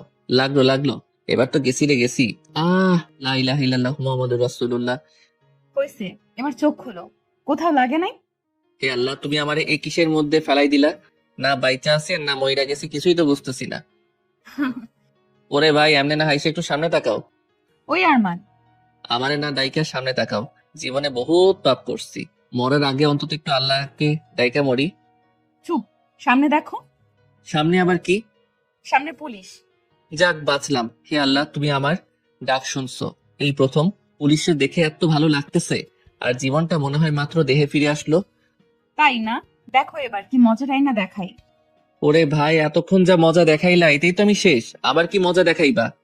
তুমি শুধু চুপচাপ বসে থাকো। না না না, স্পিড 80 থেকে একেবারে 120। মরণ তো এবার আমার নিশ্চিত। চোখ দুইটা বন্ধ করে আল্লাহকে ডাকতেছি, কারণ এইটা করা ছাড়া আমার আর কোনো উপায় নাই। ভয়ে ভয়ে কতক্ষণ যে চোখ বন্ধ করেছিলাম নিজেও জানি না। এমন সময় হঠাৎ গাড়িটা ধপ করে বন্ধ হয়ে গেল। গাড়ি বন্ধ হওয়া মাত্রই ফট করে গাড়ি থেকে নেমে পড়লাম। যাক, বাইচে আছি তাইলে। হে আল্লাহ, তোমার কাছে আমি অনেক ঋণী। আজকে থেকে নামাজ শুরু করবো। ও কি বাঁচাটাই না বাঁচছি। ওই আরমান, গাড়ির তেল শেষ। সত্যি? হুম। ওরে ভাই, গাড়ি বুকে আয় ভাই, বুকে আয়। তোর তেল যদি এতক্ষণে শেষ না হতো তাহলে আমি এতক্ষণ উপরে চলে যাইতাম। ওই চুপ থাকো তো। এখন কি করে বাসায় যাব সেটা বলো। আগে একটু দুনিয়াটা ভালো করে দেখে নেই, তারপরে ভাবতেছি কি বাঁচাটাই না বাঁচছি আজকে। ওহ, ওই আরমান, সন্ধ্যা হয়ে আসছে, বাসায় যাব কেমনি? আমি কি জানি যেমনে আসলা কপাল ভালো তাই তেল ফুরাইছে। কপাল খারাপ হইলে চাকা চারটাই খুলে যেত। ঠিক আছে, এখন কি করবা সেটা বলো। কিছুই করবো না রে ভাই, বাইসা যে আছে এটাই অনেক কিছু। দূর, ভাল লাগে না। ওই যে দেখো, পুলিশ মামারাও চলে আসছে। দেখতেছি। গাড়ি থেকে একটা পুলিশ নেমে আসলো। আপনার নাম নীলা? জি। আমি এইখানে ওসি। আপনার বাবা আমাকে সকালে ফোন করে বলেছিল আপনাদের গাড়িটার উপর নজর রাখতে, কোনো কিছু অস্বাভাবিক দেখলেই পিছু নিতে। সকালে তো সবকিছু ঠিকঠাক ছিল, কিন্তু এখন এত স্পিডে কে গাড়ি চালাচ্ছিল? এই যে ও। ওরে খোদা, কি মিথ্যাবাদী! বিশ্বাস করেন পুলিশ ভাই, আমি আমার এতদিনের লাইফেও কোনোদিন এত জোরে গাড়ি চালাই নাই। চুপ, একটাও মিথ্যা কথা না। তোমাকে দেখেই তো কেমন বাটপার বাটপার মনে হচ্ছে। আরে, আপনার কে হয়? ফ্রেন্ড। আপনার ফ্রেন্ড বলে কিছু বললাম না। যদি আপনার কিছু হয়ে যেত তাহলে কি হতো? ওরে ভাই, ওরা আর কি হবে, যা হওয়ার তো আমার হইতো। চুপ থাকতে বলছি না তোমাদের? হুম। গাড়ির কি হয়েছে? তেল শেষ। আচ্ছা, তোমরা আমার গাড়ি করে যাও, আমি গাড়িটা জমিদার বাড়িতে পাঠানোর ব্যবস্থা করছি। ঠিক আছে। ওই ফট করে যে ঠিক আছে বললা, তোমার বাবা যদি দেখে গাড়িটাতে অন্য কেউ চড়ে জমিদার বাড়িতে ঢুকতেছে, তখন আমার কি হইব ভাবছো একবার? তোমাদের এত কিছু ভাবতে হবে না। আমি জানি ইরফান সাহেব তার গাড়িকে কাউকে চড়তে দেয় না। আমি সেই ব্যবস্থাই করে পাঠাবো। এবার তোমরা আমার গাড়িতে চড়ে যাও। আচ্ছা ঠিক আছে। ওনাদের গাড়িতে চড়ে জমিদার বাড়িতে এসে নামলাম। ওই আরমান, এমনি তাকিয়েছো কেন?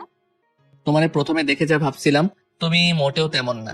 আমি যদি খালি ফাজিল হই, তুমি হইতেছো ফাজিলের গাছ। এত জোরে নিজেই গাড়ি চালাইলা, আবার সুন্দর করে আমারে ফাঁসিয়ে দিলা। বাহ বাহ। এবার ভেতরে চলো। ভিতরে এসে দেখি আঙ্কেল কেমন গম্ভীর ভাবে সোফায় বসে আছে। চুপচাপ আমি আর নীলা তার সামনে দাঁড়ায় আছি। আঙ্কেল বিশ্বাস করেন, আসার সময় গাড়ি আমি চালাই নাই। আরমান, আমি সেটা জানি। সরি আঙ্কেল, আমার জন্যই আজকে গাড়িটাতে হয়তো অন্য কেউ চড়ে আসবে। আরমান, গাড়িতে অন্য কেউ চড়ে আসাটা বড় কথা না। আজকে যদি তোমাদের কিছু একটা হয়ে যেত তখন আমি কি করতাম? আমার কিছু হইলে তো কোনো চিন্তাই নাই। আমার বাপ আমার জ্বালা যন্ত্রণা থেকে বাইসা যাইতো। আরমান, আমি ফাজলামি করছি না। আমিও ফাইজলামি করছি না আঙ্কেল। নীলা, এদিকে আয়। জি বাবা। আজকে যদি তোর কিছু একটা হইতো তাহলে আমি তোর মাকে কি বলতাম বল? এমনি তার আমার উপর এতটা রাগ যে আজও সেই বাড়িতে আসে না। এখন যদি আজকে তোর কিছু হইতো তখন আমি কি করতাম? কেমনই বুঝাতাম তোর মাকে? সে তো সব দোষ আমাকেই দিত। ঠিক বলছেন আঙ্কেল, আমি আপনার কষ্টটা বুঝতেছি। তখন তো আর আমিও থাকতাম না যে আপনাকে নির্দোষ সাবিত করতাম। Arman, sorry uncle. এবার উপরে যা। আজকের পর আর কোনোদিন গাড়ি পাবি না। সরি বাবা। আর সরি বলে কি হবে, যা টেনশন দেওয়ার তো দিছো। আরমান, তুমি উপরে যাও। See uncle. রুমে গিয়ে ফ্রেশ হয়ে বসে আছি, এমন সময় নীলার আগমন। আরমান, ভেতরে আসবো? লজ্জা দিতেছো তাই না? পুরো জমিদার মহল তো তোমাদের, এখানে আবার অনুমতি নেওয়ার কি আছে? এমন করে বলার জন্য কখন জানি দেখবা তোমার মাথায় ইট দিয়ে ফাটাই দিছি। তার মতো যে হইছো আল্লাহ জানে। প্রথমে দেখে নম্রভদ্র মনে করছিলাম, কিন্তু না, এখন তো দেখতেছি সব উল্টা। তোমার আজেরা কথা শেষ হয়েছে? হুম, এবার বলো বাবা আর মাকে কেমনে এক করবা। যাক, তাও একটা ভালো কথা মনে করাই দিচ্ছ। তো বলো কেমনে এক করবো। ওই আমি কি সবাই এক করার বিজনেস করি? হ্যাঁ, যে এক করার কথা বললে এক করে দিব। তো এখন কি করবা। এখন আর কি করবো, তুমি তোমার রুমে যাও, আমি একটু ভাবি যে কেমনে এক করবো। বাবা শেষ হলে তোমারে বলতেছি। আচ্ছা আমি রুমে গেলাম, তোমার ভাবা শেষ হলেই আমারে বলবা কেমন। ঠিক আছে, বলবো নি। এবার যাও। হুম। 1 ঘন্টা যাবত ভাবতেছি কেমনে কি করবো, কিন্তু কোনো কিছুই তো মাথায় আসতেছে না। কি যে করি। ধুর। নীলা রুমে গিয়ে ঠক ঠক ঠক। ওই কোন বুদ্ধি পাইলা। আরে না, তবে অন্য একটা বুদ্ধি পাইছি। কি বুদ্ধি। ড্রামাবাজি। সেটা আবার কেমন। মনে করো তোমার মার কাছে গিয়ে তোমার বাবাকে নিয়ে এমন ড্রামা করবো তোমার মা 1 মিনিটে তোমার বাবার প্রতি ফিদা হয়ে যাবে। আবার এইদিকে এসে তোমার বাবার কাছে তোমার মাকে নিয়ে এমন ড্রামা করবো তোমার বাবাও তোমার মার প্রতি ফিদা হয়ে যাবে, আর এই ড্রামাবাজির মধ্যেই দুইজন এক হয়ে যাবে। বুঝলাম, কিন্তু কি ড্রামাবাজি করবা। এখন কেমনে বলবো, যখন ওনাদের সামনে শুরু করবো তখন দেখো। কি যে করবা আল্লাহ জানে। এইটা একদম সত্য কইছো, কারণ আমিও জানি না যে কি করবো। তো এখন কি করবা শুনি। এখন গিয়ে ঘুমামো। সকালে উঠে তোমার বাবাকে উল্টাপাল্টা বোঝাই তোমার মার কাছে যেতে হবে, কারণ প্রথমে ওনাকেই ফিদা বানাইতে হবে তোমার বাবার উপরে। কেন। আরে তোমার বাবা তো এমনি মজনু হয়ে আছে তোমার মার উপরে। ও হ্যাঁ ঠিক আছে, এখন ঘুমাও যাও। তুমিও ঘুমাও। আমিও ঘুমোই। আমিও তো ঘুমামই। দূর যাও তো। যাচ্ছি। সকালে উঠে আবার নীলার ঘরে আসলাম, ঠক ঠক ঠক। আরমান তুমি এত সকালে আবার কি হয়েছে।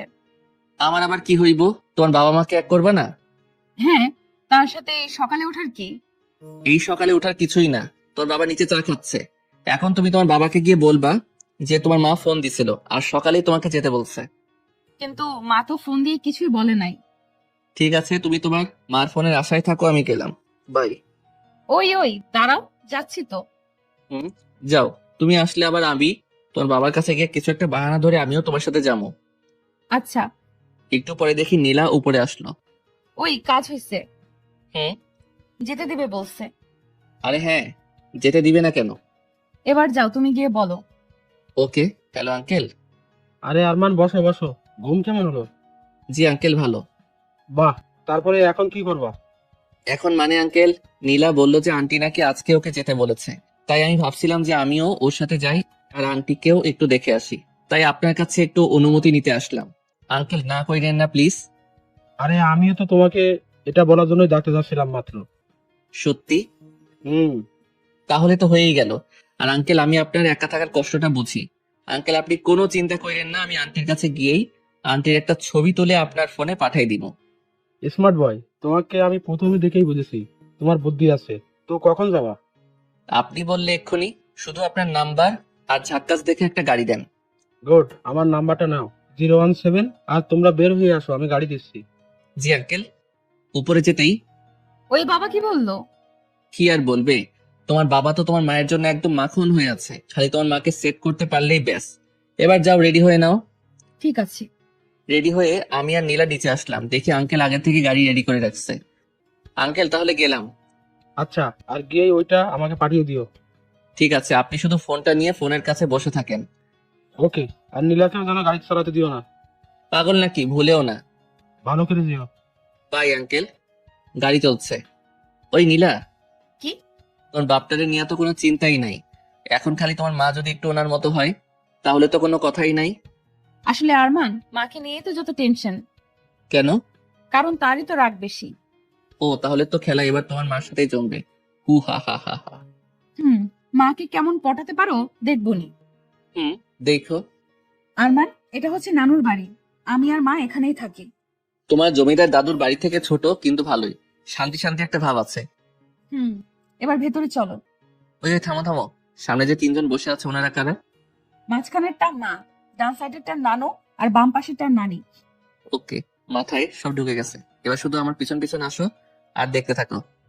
ওই আরমান, উল্টাপাল্টা কিছু করো না যেন, মা কিন্তু অনেক রাগী। আন্টি বলে জোরে একটা চিল্লানি দিয়ে নীলার মায়ের পা ধরে শুয়ে পড়লাম। আরে আরে, কে তুমি? এই ছেলে উঠো। না আন্টি, আমি উঠবো না। আরে বাবা, কি হয়েছে বলবা তো নাকি? আগে বলেন আমারে আপনার কাছে থাকতে দিবেন। ঠিক আছে থাইকো, কিন্তু আমার কাছে কেন থাকবা? এত কিছু বুঝি না, থাকতে দিবেন কিনা সেটা বলেন, তা না হলে কিন্তু উঠবো না, এমনি আপনার পা ধরে থাকবো। আচ্ছা বাবা ঠিক আছে উঠো, থাকতে দেব। আর একটা কথা, আবার কি কথা? হাতটা বাড়িয়ে দিয়ে বললাম, ফ্রেন্ড। ঠিক আছে ফ্রেন্ড। হি হি হি হি। ঠিক আছে বুঝলাম, কিন্তু তুই হঠাৎ করে চলে আসলি কেন? ও আন্টি, আপনিও না সিনেমাটিক মা গুলার মতো। বাবাকে দেখতে মন চাইছিল, তাই বাবা কাছে গেছিল। আবার এখন মাকে দেখতে মন চাইছে, তাই মার কাছে চলে আসছে। সিম্পল। তাই বলে যখন তখন এত দূরে যাওয়া আসাটা কি ঠিক? বাবা মা একটু কাছে থাকলেই তো আর এমন দূরে যাওয়া আশা করা লাগতো না। কি বললে? আন্টি আসসালামু আলাইকুম ওয়া রাহমাতুল্লাহি ওয়া বারাকাতুহু। প্রথমে এসে সালাম দিতে ভুলে গেছিলাম তো, তাই ফিসফিস করে সালাম দিচ্ছিলাম। Sorry aunty. অদ্ভুত ছেলে তো তুমি। আন্টি সালামটা নেন। ওয়ালাইকুম আসসালাম ওয়া রাহমাতুল্লাহি ওয়া বারাকাতু। হয়েছে? জি আন্টি। নীলা, ওকে নিয়ে ভিতরে যা, আমি আসতেছি। ঠিক আছে মা। আরমান ভেতরে চলো। আরে দাঁড়াও না, নানু নানির সাথে তো এখনো কথাই হয় না। কি বুড়ো, কেমন আছো? তোমার দেখে তো মনে হচ্ছে নানিরে নিয়ে বেশ মজায় আছো। তারপরে দিনকাল কেমন কাটতেছে? ভালো। নানি আসসালামু আলাইকুম ওয়া রাহমাতুল্লাহি ওয়া বারাকাতুহু। ওয়ালাইকুম আসসালাম ওয়া রাহমাতুল্লাহি ওয়া বারাকাতু। নানি নানুরে একটু দেখে রাখো। তারে দেখে তো মনে হয় না তার যৌবনের পানি ওঠা বন্ধ হয়েছে। কবে দেখবা আর একটা ধরে আনছে। আমি এসব বইরারে ভালো করে চিনি, অন্যরে দিয়ে আর কি কমো। আমার নিজের নানুই একটা জাত হারামি আসছিল, এমন বয়সে আর একটা ধরে আনছিল, সেই কি কাণ্ড। তাই একটু তোমারে সাবধান করে দিলাম। চলো নীলা। আর নানু আসসালামু আলাইকুম ওয়া রাহমাতুল্লাহি ওয়া বারাকাতুহু। আরমান, তোমার মুখে কি কিছুই আটকায় না? হ্যাঁ, আর তোমার কি কোনো লজ্জা শরম কিছুই নাই? লজ্জা শরম নাই জন্যই তো এখানে আসছি নাকি? আর আমি যা যা বলছি সব আমার নিজের এক্সপেরিয়েন্স থেকেই বলছি, বুঝলা? আমার নানুও তোমার নানুর মতোই আসছিল, আর ফট করে একদিন আর একটা বিয়ে করে নিয়ে আসছিল। এইসব বইরারে আমি ভালো করে চিনি। এবার ভিতরে চলো, আর খাবার কিছু থাকলে নিয়ে আসো, যাও, অনেক খিদে লাগছে। ঠিক আছে। রুমে বসে খাচ্ছিলাম, এমন সময় দেখে আন্টি সাইড দিয়ে যাচ্ছে। Aunty aunty aunty. বলো। ও সবসময় এমন করে থাকেন কেন? একটু হাসলে কি হয়? এই ছেলে, তুমি আমাকে কতদিন ধরে চেনো? হ্যাঁ, তাই বলতে তো সব সময় এমন করে থাকি। আচ্ছা ঠিক আছে, এখন তো আমরা ফ্রেন্ড, তাই না? আপনার সাথে একটা সেলফি তুলি please aunty, please please. Okay. He he he. Aunty একটু হাসেন, মুখটা একটু ডান দিকে বাঁকান। ওই, তুমি তুলবা নাকি আমি চলে যাব? ও থামেন না একটু, হইছে। এই তো একদম পারফেক্ট। আঙ্কেল রে ফোন দিলাম। হ্যালো আঙ্কেল, কে? আমি আরমান। ও আরমান, হ্যাঁ বলো। আঙ্কেল, আন্টির সাথে আমার ফ্রেন্ডশিপ হয়ে গেছে। বাহ, ভালো, কিন্তু কেমনে? আঙ্কেল আপনি রাগ না করলে কিছু কথা বলতাম। ঠিক আছে বলো। আসলে কথাগুলো কিন্তু রাগ করার মতোই, রাগ করবেন না তো? আরে না, বলো। আচ্ছা, মনে করেন আমরা দুইজন এখন থেকে ফ্রেন্ড। হ্যাঁ বলো। ওই ইরফাইন না হারাবি তুই কি, হ্যাঁ? এত সুন্দর একটা বউ রেখা যৌবনটা হুদাই পার করতেছিস। তোরে তো সারা তুরাগ নদীতে চুবানো দরকার। আমি তোর বউয়ের সাথে একটা সেলফি তুলে তোর ইমোতে পাঠাইছি, বউটার একটু ভালো করে দেখ। আর ভাই, এত সুন্দর একটা বউ থাকতে যৌবনটা হুদাই পার হতে দিস না। বাই। টুট টুট টুট। জমিদারের পোলারে বকা দিছি, নিজের কেমন বিড়বিড় লাগতেছি, হি হি। যাই হোক, ফটাফট নীলার মার বাপরে মিলাইতে পারলেই আমি বাঁচি। তারপরে আরামসে একা একা সিলেট ঘুরবো। আহা কি শান্তি লাগবো তখন। এদিক ওদিক লাফাইতে লাফাইতে একদিন কেটে গেল। রাত্রে ঘুমাতে যাব এমন সময় আঙ্কেলের ফোন। সরি আঙ্কেল, তখন অমনে কথা বলছি বলে আবার রাগ করেন নাই তো? আরে দূর, কি যে বলো না, তোমার উপরে কি রাগ করা যায়? সেটা অবশ্য ঠিক কইছেন। তবে এই রাত্রে কেন ফোন দিছেন, কাহিনী কি বলেন তো? আরমান, যেমনি হোক তোমার আন্টিকে আমার কাছে এনে দাও প্লিজ। এর বিনিময়ে তুমি আমার কাছে যা চাইবা আমি তোমাকে সেটাই দিব। শোনেন আঙ্কেল, আপনি জমিদার হইতে পারেন, বাট আমি এতটা ছেঁচড়া না যে একটা ফ্যামিলিরে এক করার বিনিময়ে কিছু নিব। আর চিন্তা নিয়েন না, আমি ফিরলে আন্টিকে নিয়েই ফিরবো। এখন ভালো করে ঘুমান, আমি ঘুমামো। বাই। টুট টুট টুট। সকালে ঘুম থেকে উঠে নীলার রুমে গেলাম। ঠক ঠক ঠক। ওই দরজা খুলো। এই সকালে আবার কি? কালকে রাত্রে তোর বাবা ফোন দিছিল, তোর মায়ের ছবি দেখে তো সে একদম হিহি হয়ে গেছে। হয়ে গেছে মানে? তোর বয়স হয় নাই, বুঝবা না বাই। এখন যেমনি হোক তোর মাকে একটু ভরকাতে পারলেই কাজ শেষ। নীলা রুম থেকে বাহিরে বের হয়ে আসতেই সামনে আন্টি। এত সকালে নীলার রুমে কি করছিলে? কিছু না আন্টি, এমনি। সত্যি করে বলো বলছি। সত্যি কিছু না। তোমরা কি দুজন দুজনকে ভালোবাসো? নাউজুবিল্লাহ। আন্টি আপনি যা ভাবছেন সেটার 100 হাত দূরে। ও আমি নাই। আর আমার দেখে কি অমন মনে হয় বলেন? তোমারে দেখে তো সবকিছুই মনে হয়। আন্টি আপনি যদি জোর করেও আমার রে নীলার সাথে বিয়ে দেন না, আমি প্রথম রাইতেই ভাইগে যাবো, কারণ এই সব দূর ঝামেলা আমার একদম ভাল লাগে না। তাহা মিশা কথা। ঠিক আছে, তোমার রুমে যাও। আচ্ছা, যাক বাসলাম। বিকেলে দেখে আন্টি বাড়ির ভিতরের বাগানে একা একাই বসে আছে। হঠাৎ মাথায় একটা বুদ্ধি আসলো। ধীরে ধীরে আন্টির কাছে গিয়ে দাঁড়ালাম। আরমান, কিছু কি বলবা? জি আন্টি। ঠিক আছে, বলো। আচ্ছা আন্টি, এইখানে আশেপাশে কোনো নদী আছে? কেন? আছে নাকি সেইটা বলে নাকি। হুম, আছে তো। আন্টি চলেন না একটু নদীর পাড় থেকে ঘুরে আসি। আমি যাব না, তোমার যেতে ইচ্ছা হলে তুমি যাও। আন্টি আপনি না গেলে আমি কিন্তু এখানে আপনার পা ধরে শুয়ে পড়বো বলে দিলাম। আজব, আমি যাব না বললাম না? চলেন না, একটু গেলে কি হয়? আরমান, বেশি জেদ ভালো না, তুমি একাই যাও, আর না হলে নীলাকে সাথে নিয়ে যাও। ও তার মানে আপনি যাবেন না? না। ঠিক আছে আন্টি গো, আন্টি চলেন না একটু। আপনি না যাও অব্দি পা তো আমি ছাড়বো না, যদি ভূমিকম্প আসে তবুও না। আরমান, পা ছাড়ো বলছি। না, আগে বলেন যাবেন। না। ঠিক আছে, পাও ছাড়বো না তাইলে। ওহ, কথায় কথায় এমন পা জড়াই ধরো কেন? আগে বলেন যাবেন। ঠিক আছে, আগে পা ছাড়ো। না, আগে 3 সত্যি বলেন যে যাবেন। ওহ, ঠিক আছে, 3 সত্যি যাব। হি হি হি, তাহলে চলেন। এখনই? এক্ষুনি। এমন সময় নীলাও এসে হাজির। আমি আন্টি আর নীলা মিলে নদীর চরে হাঁটছি। মা তোমরা হাঁটো, আমি একটু মাছ ধরা দেখবো। আচ্ছা। আহা কি সুন্দর নদী, কি সুন্দর তার পানি, কি সুন্দর বাতাস। এমন সময় নিজের একটা বউরে নিয়ে হাঁটতে যা লাগবে না। আরমান, তুমি কিন্তু আমার হাতে মায়ের খাবা। আমি কি তোমার গার্লফ্রেন্ড লাগি তাই এসব বলতেছো? ঠিক আছে, সরি। একদম নাকা নাকা ভাব করবা না। আমি আবার কি করলাম? কিছু না। আন্টি আপনি যদি রাগ না করেন কয়েকটা কথা বলবো। তোমার সব কথাতেই আমার রাগ লাগে, কি বলবা বলো। রাগ লাগলে আর কি করার, বলতে তো আমাকে হবেই, কারণ আমি তো আর আপনাদের মতো না যে সামান্য একটু রাগের জন্য হুদাই হুদাই 17-18 বছর নষ্ট করবো। কি বলতেছো তুমি? আচ্ছা আন্টি ওইখানে একটু বসেন। কেন? বসেন না প্লিজ। ঠিক আছে। আন্টি আমার বয়স যখন 7 বছর তখন আমার বাবা মার ডিভোর্স হয়ে যায়।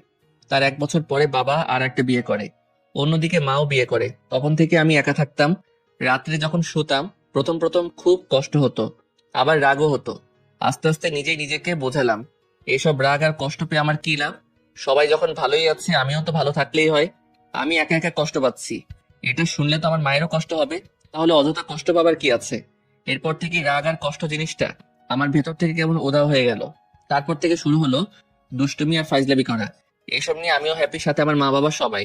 কিন্তু আপনি বলেন, প্রথম থেকে যদি আমি হাবলুর মতো রাগ করে থাকতাম, কষ্ট পেতাম, হাই হতাশ করতাম, আহারে আমার বাবা মা কেউ আমাকে ভালোবাসে না, আমি এই দুনিয়ায় থেকে কি করব, কে আছে আমার, এইসব চিন্তা ভাবনা করলে আমারও কষ্ট আর আমার সাথে সাথে অন্য 10 জনেরও কষ্ট। আসলে একটা কথা কি জানেন আন্টি, আমাদের চারিপাশের সবকিছুই অনেক সোজা, কিন্তু আমরাই বেকুবের মতো সবকিছু কঠিন বানিয়ে ফেলি আর হাই হতাশ শুরু করে দেই। ধরেন এই নদীটাই আপনি পার হবেন, আর নদীটা পার হওয়ার জন্য দরকার একটা নৌকা। এখন আপনি নদীর পাড়ে বসে হাই হুতাশ করতেছেন, ওরে বাপুরে আমি কেমনে পার হবো রে, আমি তো নৌকা বানাতে পারি না রে, আমার কি হইব রে, কেমনে ওই পারে যাবো রে, এইসব বলে বলে জিনিসটা আরো জটিল বানিয়ে ফেলতেছেন। আপনাকে কে এমন বাপ মা মরার দায় দিছে যে নৌকা বানিয়ে নদীটার ওই পারে যেতে হবে? ফটাফট 4-5টা কলা গাছ একসাথে বেঁধেও তো নদী পার হওয়া যাবে, তাই না? হ্যাঁ, এখানে একটু রিস্ক আছে, তবে অযথা হাই হুতাশ করার থেকে অনেক ভালো। আচ্ছা আরমান, তুমি আমাকে কি বোঝাইতে চাইতেছো বলো তো? আন্টি আঙ্কেল আপনাকে অনেক ভালোবাসে। উনি প্রতি রাতে আপনাদের পছন্দের ওই গাড়িটা নিয়ে নদীর পাড়ে গিয়ে শুয়ে শুয়ে কাঁদে। আমি নিজে নিজে ওনার শার্টে নদীর বালু লেগে থাকতে দেখেছি। আন্টি আপনাকে ছাড়া ওই জমিদার বাড়িটা লবণ ছাড়া তরকারির মতো। ওই বাড়ির প্রতিটা ইট আপনাকে অনেক মিস করে আন্টি। আন্টি আমি তো অন্য পর একটা ছেলে। 4-5 দিন আগে নীলার সাথে বসে আসার সময় আমাদের পরিচয়, তারপরে আঙ্কেলের সাথে, এরপরে আপনার সাথে। আপনারা সবাই খুব ভালো আন্টি, আপনি ফিরে চলেন আন্টি, সবাই আপনাকে খুব মিস করে। আমি হয়তো 2 দিন পর চলে যাব, আর কোনোদিন দেখা নাও হতে পারে, কিন্তু আপনারা যদি একে অন্যের থেকে এমন দূরে থাকেন, আর কারো না হোক, নীলার খুব কষ্ট হয় আন্টি। আমার মা আমার কাছে থাকে না, আমি সেই কষ্ট বুঝি আন্টি। ফিরে চলেন আন্টি, প্লিজ আন্টি। বাহ, কত টাকা ঘুষ খেয়ে আমাকে ফিরিয়ে নিতে আসছো শুনি। আন্টি মানতেছি আমি অনেক ফাজিল, কিন্তু আমি এমন না যে টাকা খেয়ে এখানে আসবো। আর আন্টি আপনার মন যদি না যেতে চায় তাহলে আর কি করবো বলেন? মনকে তো আর জোর করে নিয়ে যেতে পারবো না, আর যদি নিয়েও যাই সেই যাওয়াটার তো কোনো লাভই নাই। ঠিক আছে আন্টি, অনেক কথা বলে ফেলছি, আমার কথায় যদি কষ্ট পান তাহলে একটু মাফ করে দিয়েন, আর আপনার মন যদি ফিরে আসতে চাই তবেই আইসেন। আমি তো একটা অন্য পর ছেলে, এত কিছু বলার অধিকার আমার নেই, তাই তো অনেক কথা বলে ফেলেছি।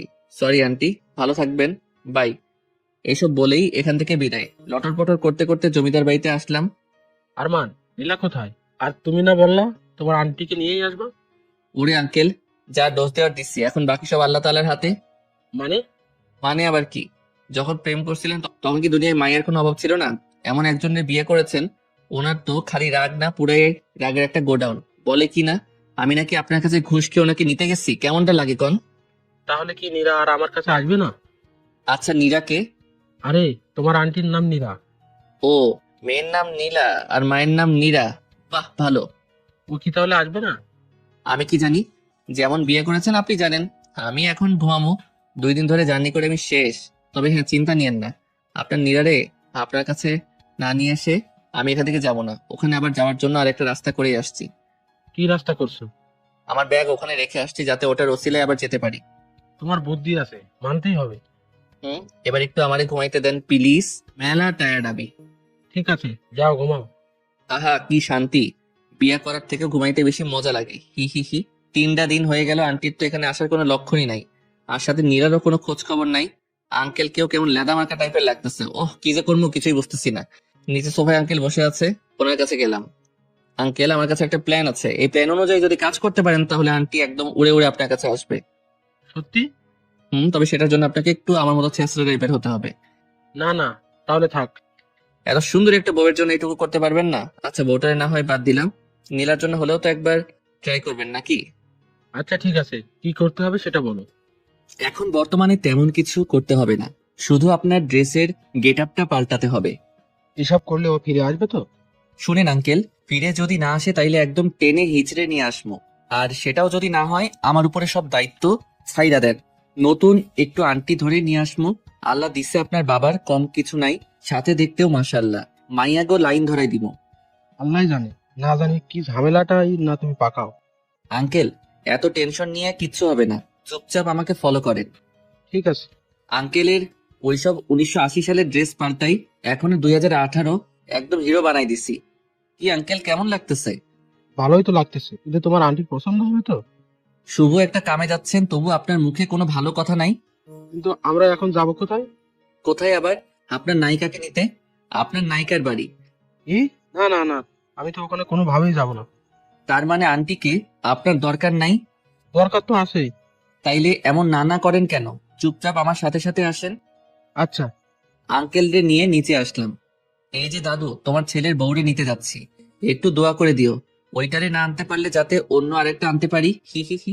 ও মা, এই যে আঙ্কেল, আপনি আবার হা করে দাঁড়ায় আছেন কেন? যান আপনার বাবার কাছ থেকে বিদায় নিয়ে আসেন। যেই বউরে নিতে যাচ্ছেন ওইটা যুদ্ধের থেকে কম কিছু না। যান, বিদায় নিয়ে আসেন। দোয়া করো বাবা, তোমার বৌমা আর নাতনিকে যেন নিয়ে আসতে পারি। ঠিক আছে, ভালো হয়ে যাস। এই যে আঙ্কেল, ওইদিকে আবার কই যাচ্ছে? কেন, ওই গাড়িতে যাবো না? ওই গাড়িতে করে গেলে আপনার বউ জীবনেও আসবো না। উপর থেকে আবার মনে মনে ভাববো তার কথা আপনি মনেই করেন না। মনে যদি করতেন তাহলে তার পছন্দের গাড়িটা নিয়ে যেতেন। এটুকুর জন্য কি এত কিছু ভেবে বসবে?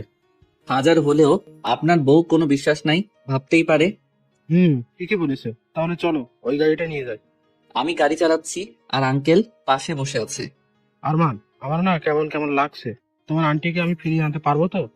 আঙ্কেল, আপনাকে কয়টা কথা বলি, মাথাটা পরিষ্কার করে কথাগুলো মাথার মধ্যে ঢুকাই নেন। ঠিক আছে, বলো। এখন থেকে মনে করেন আপনি আর আপনি না, আপনি হচ্ছেন আরমান, মানে আমি, যার কোনো শরম লজ্জা ভয় ডর কিচ্ছু নাই। একদম ছেঁচড়া একটা পোলা আপনি, মনে থাকবে? কিন্তু আমি তো এমন না। ঠিক আছে, তাইলে গাড়ি ঘোড়াই। আপনার আর কষ্ট করে যাওয়া লাগবে না, কারণ যেও কোনো লাভ নাই। আমি আমার রাস্তায়, আপনি পারলে অন্য আরেকটা মেয়ে বিয়ে করে নিয়েন, এতে আপনারই মঙ্গল। গাড়ি ঘোরালাম। আরমান, এমন করো কেন? ঠিক আছে, আমি চেষ্টা করব তোমার মতো হয়ে থাকতে। এই তো গুড, এবার চুপচাপ বসে থাকেন আর নিজের একটু ছেঁচড়া ছেঁচড়া পাবেন। আন্টির বাসার সামনে চলে আসছি, দরজার সামনে দাঁড়াই, ঠক ঠক ঠক। ওই আপনি এমন কাঁপতেছেন কেন? আরমান, আমার তো কেমন লাগতেছে। আপনি কি মানুষ? হ্যাঁ, আমার টাইটেল গুলো আপনারে দিলাম যাতে একটু সাহসী হন, কিন্তু আপনি তো দেখছি আমার টাইটেল গুলারে একদম মাটির সাথে মিশিয়ে ফেলবেন। আন্টি যদি দরজা খুলে দেখে আপনি এমন কাঁপতেছেন, উনি তো ভাববে আপনার মৃগী ব্যারাম হয়েছে। এমন কাঁপাকাঁপি না করে মনে মনে ভাবেন আপনি আরমান। আচ্ছা। আবার ঠক ঠক ঠক। কে? আন্টি আসতেছে, আন্টি একটু স্মার্ট হয়ে দাঁড়ান। হুম। দরজা খুলতেই দুইজন দুইজনের দিকে একটু তাকিয়েছিল। একটু পরে আন্টি আঙ্কেলের দিক থেকে আমার দিকে ঘুরলো। আরমান, আচ্ছা ছেলে তো তুমি, তোমার কোনো লজ্জা শরম নাই? ওই দিন কি সব বলে চলে গেলে, আজকে আবার এখানে আসছো? মানে আসছো আবার বাইরের লোক নিয়ে আসছো, আর আপনি বুড়া ভাবের মতো একটা লোক এসব কি করছেন? হ্যাঁ, এই ছেলের রূপ ধরলে কি আপনার হবে? আপনার না কত কাজ, ফ্যামিলিকে টাইম দেওয়ার মতো সময়ও তো আপনার নেই।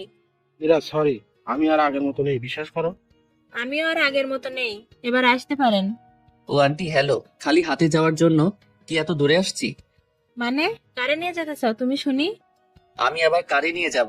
উপরের ঘরে আমার ব্যাগ আছে, আমি আমার ব্যাগ নিতে আসছি। ও ঠিক আছে। নীলা, নীলা, হ্যাঁ মা। এই ছেঁচড়া ছেলের ব্যাগ নাকি ওপরে আছে, নিয়ে এসে দে তো। আচ্ছা। ব্যাগ পেয়েছো? এবার যাও, বিদায় হও, আর খবরদার এখানে আসবা না। আসছে বাড়ির মালিক, আমরা আসমো, কি করবেন? আরমান, আমাকে রাগাবা না বললাম। আঙ্কেল আপনি একটু থাকেন, আমি একটু নাস্তা করে আসছি। এই দাঁড়াও, কিসের নাস্তা? বাইরে গিয়ে নাস্তা কইরো, এবার এখান থেকে বিদায় হও। ওরে আঙ্কেল, কি দেখে বিয়ে করেছিলেন? কি কিপটে, একটু নাস্তাও নাকি দিতে দিবে না? হ্যাঁ আমি কিপটে, এবার যাও, বের হও। হচ্ছি আঙ্কেল, চলেন তো।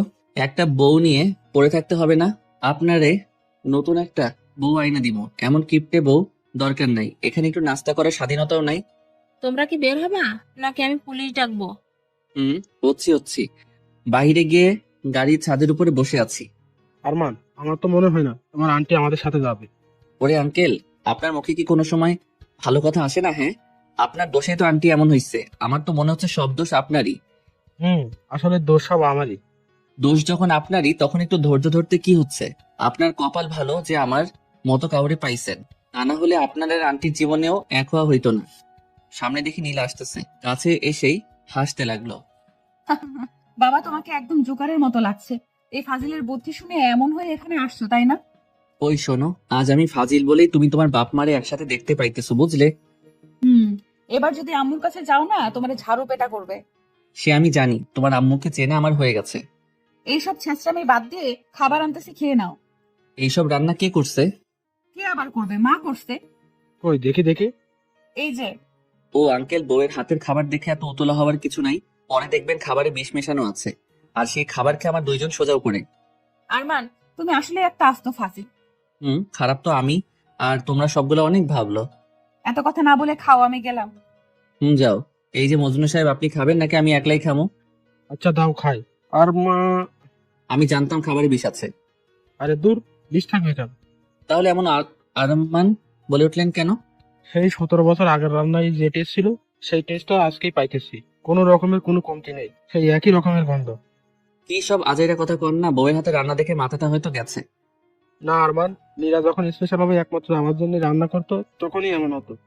সত্যি? হুম। যাক, তাহলে আন্টিও একটু সাড়া দিচ্ছে। আরমান, রাত তো অনেক হয়ে গেল, এবার কি করবে? চলেন রাত্রে আর একবার আপনার বউরে পটানোর ট্রাই মারি। কেমনে? আপনার বউয়ের রুমে গিয়ে। ওইখানে গিয়ে কি করবা? আমি গিয়ে কি করবো? যা করার সব তো আপনি করবেন, আমি শুধু আপনারে পথ দেখাই নিয়ে যাবো। ও আচ্ছা। চুপি চুপি আন্টি রুমে গেলাম, ঠক ঠক। ওই আরমান, কি বলবো আমি?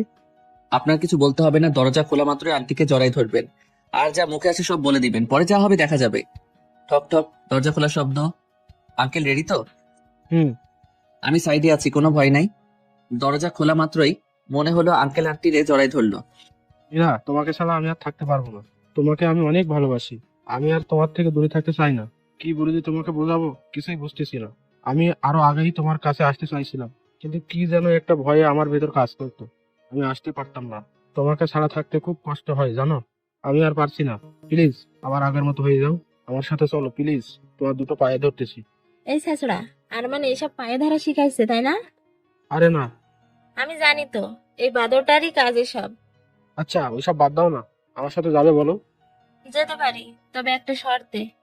কি শর্ত বলো? আমি তোমার সব শর্তে রাজি। সবসময় আমাকে টাইম দিতে হবে, আমার কথা শুনতে হবে। আচ্ছা, ওই সময় তোমার সাথে একদম লেগে থাকবো। ঠিক আছে, ওই বাদরটা কই আছে বলতো? আশাইতে থাকার কথা। আরমান, আরমান। আন্টি আমি এখানে। আউ, লাগতেছে তো, কান ছাড়েন। এমন কান ধরে তোরে পুরো এলাকা ঘোরানো দরকার। কেন? আমি আবার কি করছি? কিছু করিস নাই জন্যই তো এমনটা করা দরকার। আচ্ছা ঠিক আছে, কান ধরে ঘুরাইয়েন। তার আগে বলেন আপনারা সব মিটমাট হয়েছে তো? হুম। যাক আলহামদুলিল্লাহ, আমি তাইলে এবার বাঁচলাম। এখন তো ফ্রি মাথায় পুরা সিলেট খাই ঘুরমু আর ঘুরমু। তাই না? হুম। আচ্ছা আন্টি, সব যখন হয়ে গেছে আপনারাও ঘুমান আর আমিও একটু ফ্রি মাথায় ঘুমাই। ঠিক আছে, যা ঘুমা। পরের দিন সকালে নীলার রুমে গেলাম।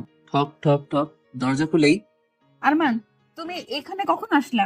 আর তাড়াতাড়ি ভেতরে আসো, আম্মু যদি তোমারে দেখে না সেই রকম মাইর দিব।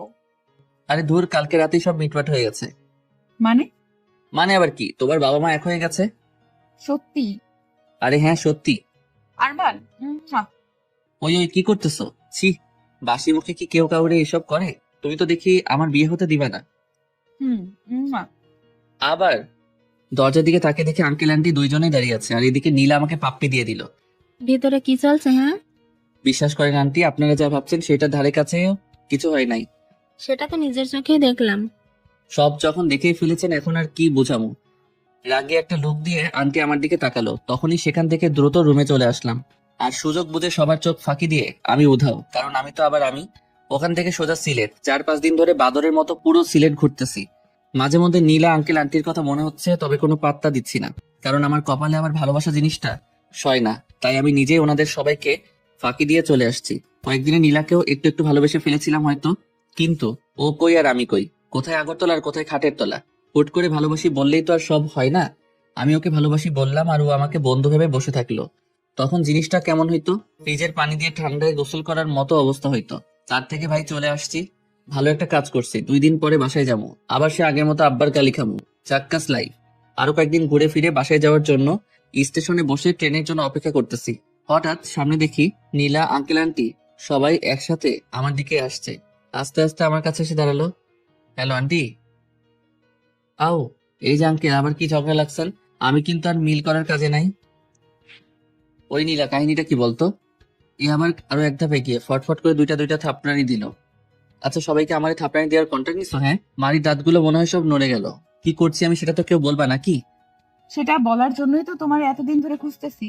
এবার বাসায় চলো, তারপরে তোমাকে দেখাচ্ছি। ওর কলারটা ধরে টেনে টেনে নিয়ে চল।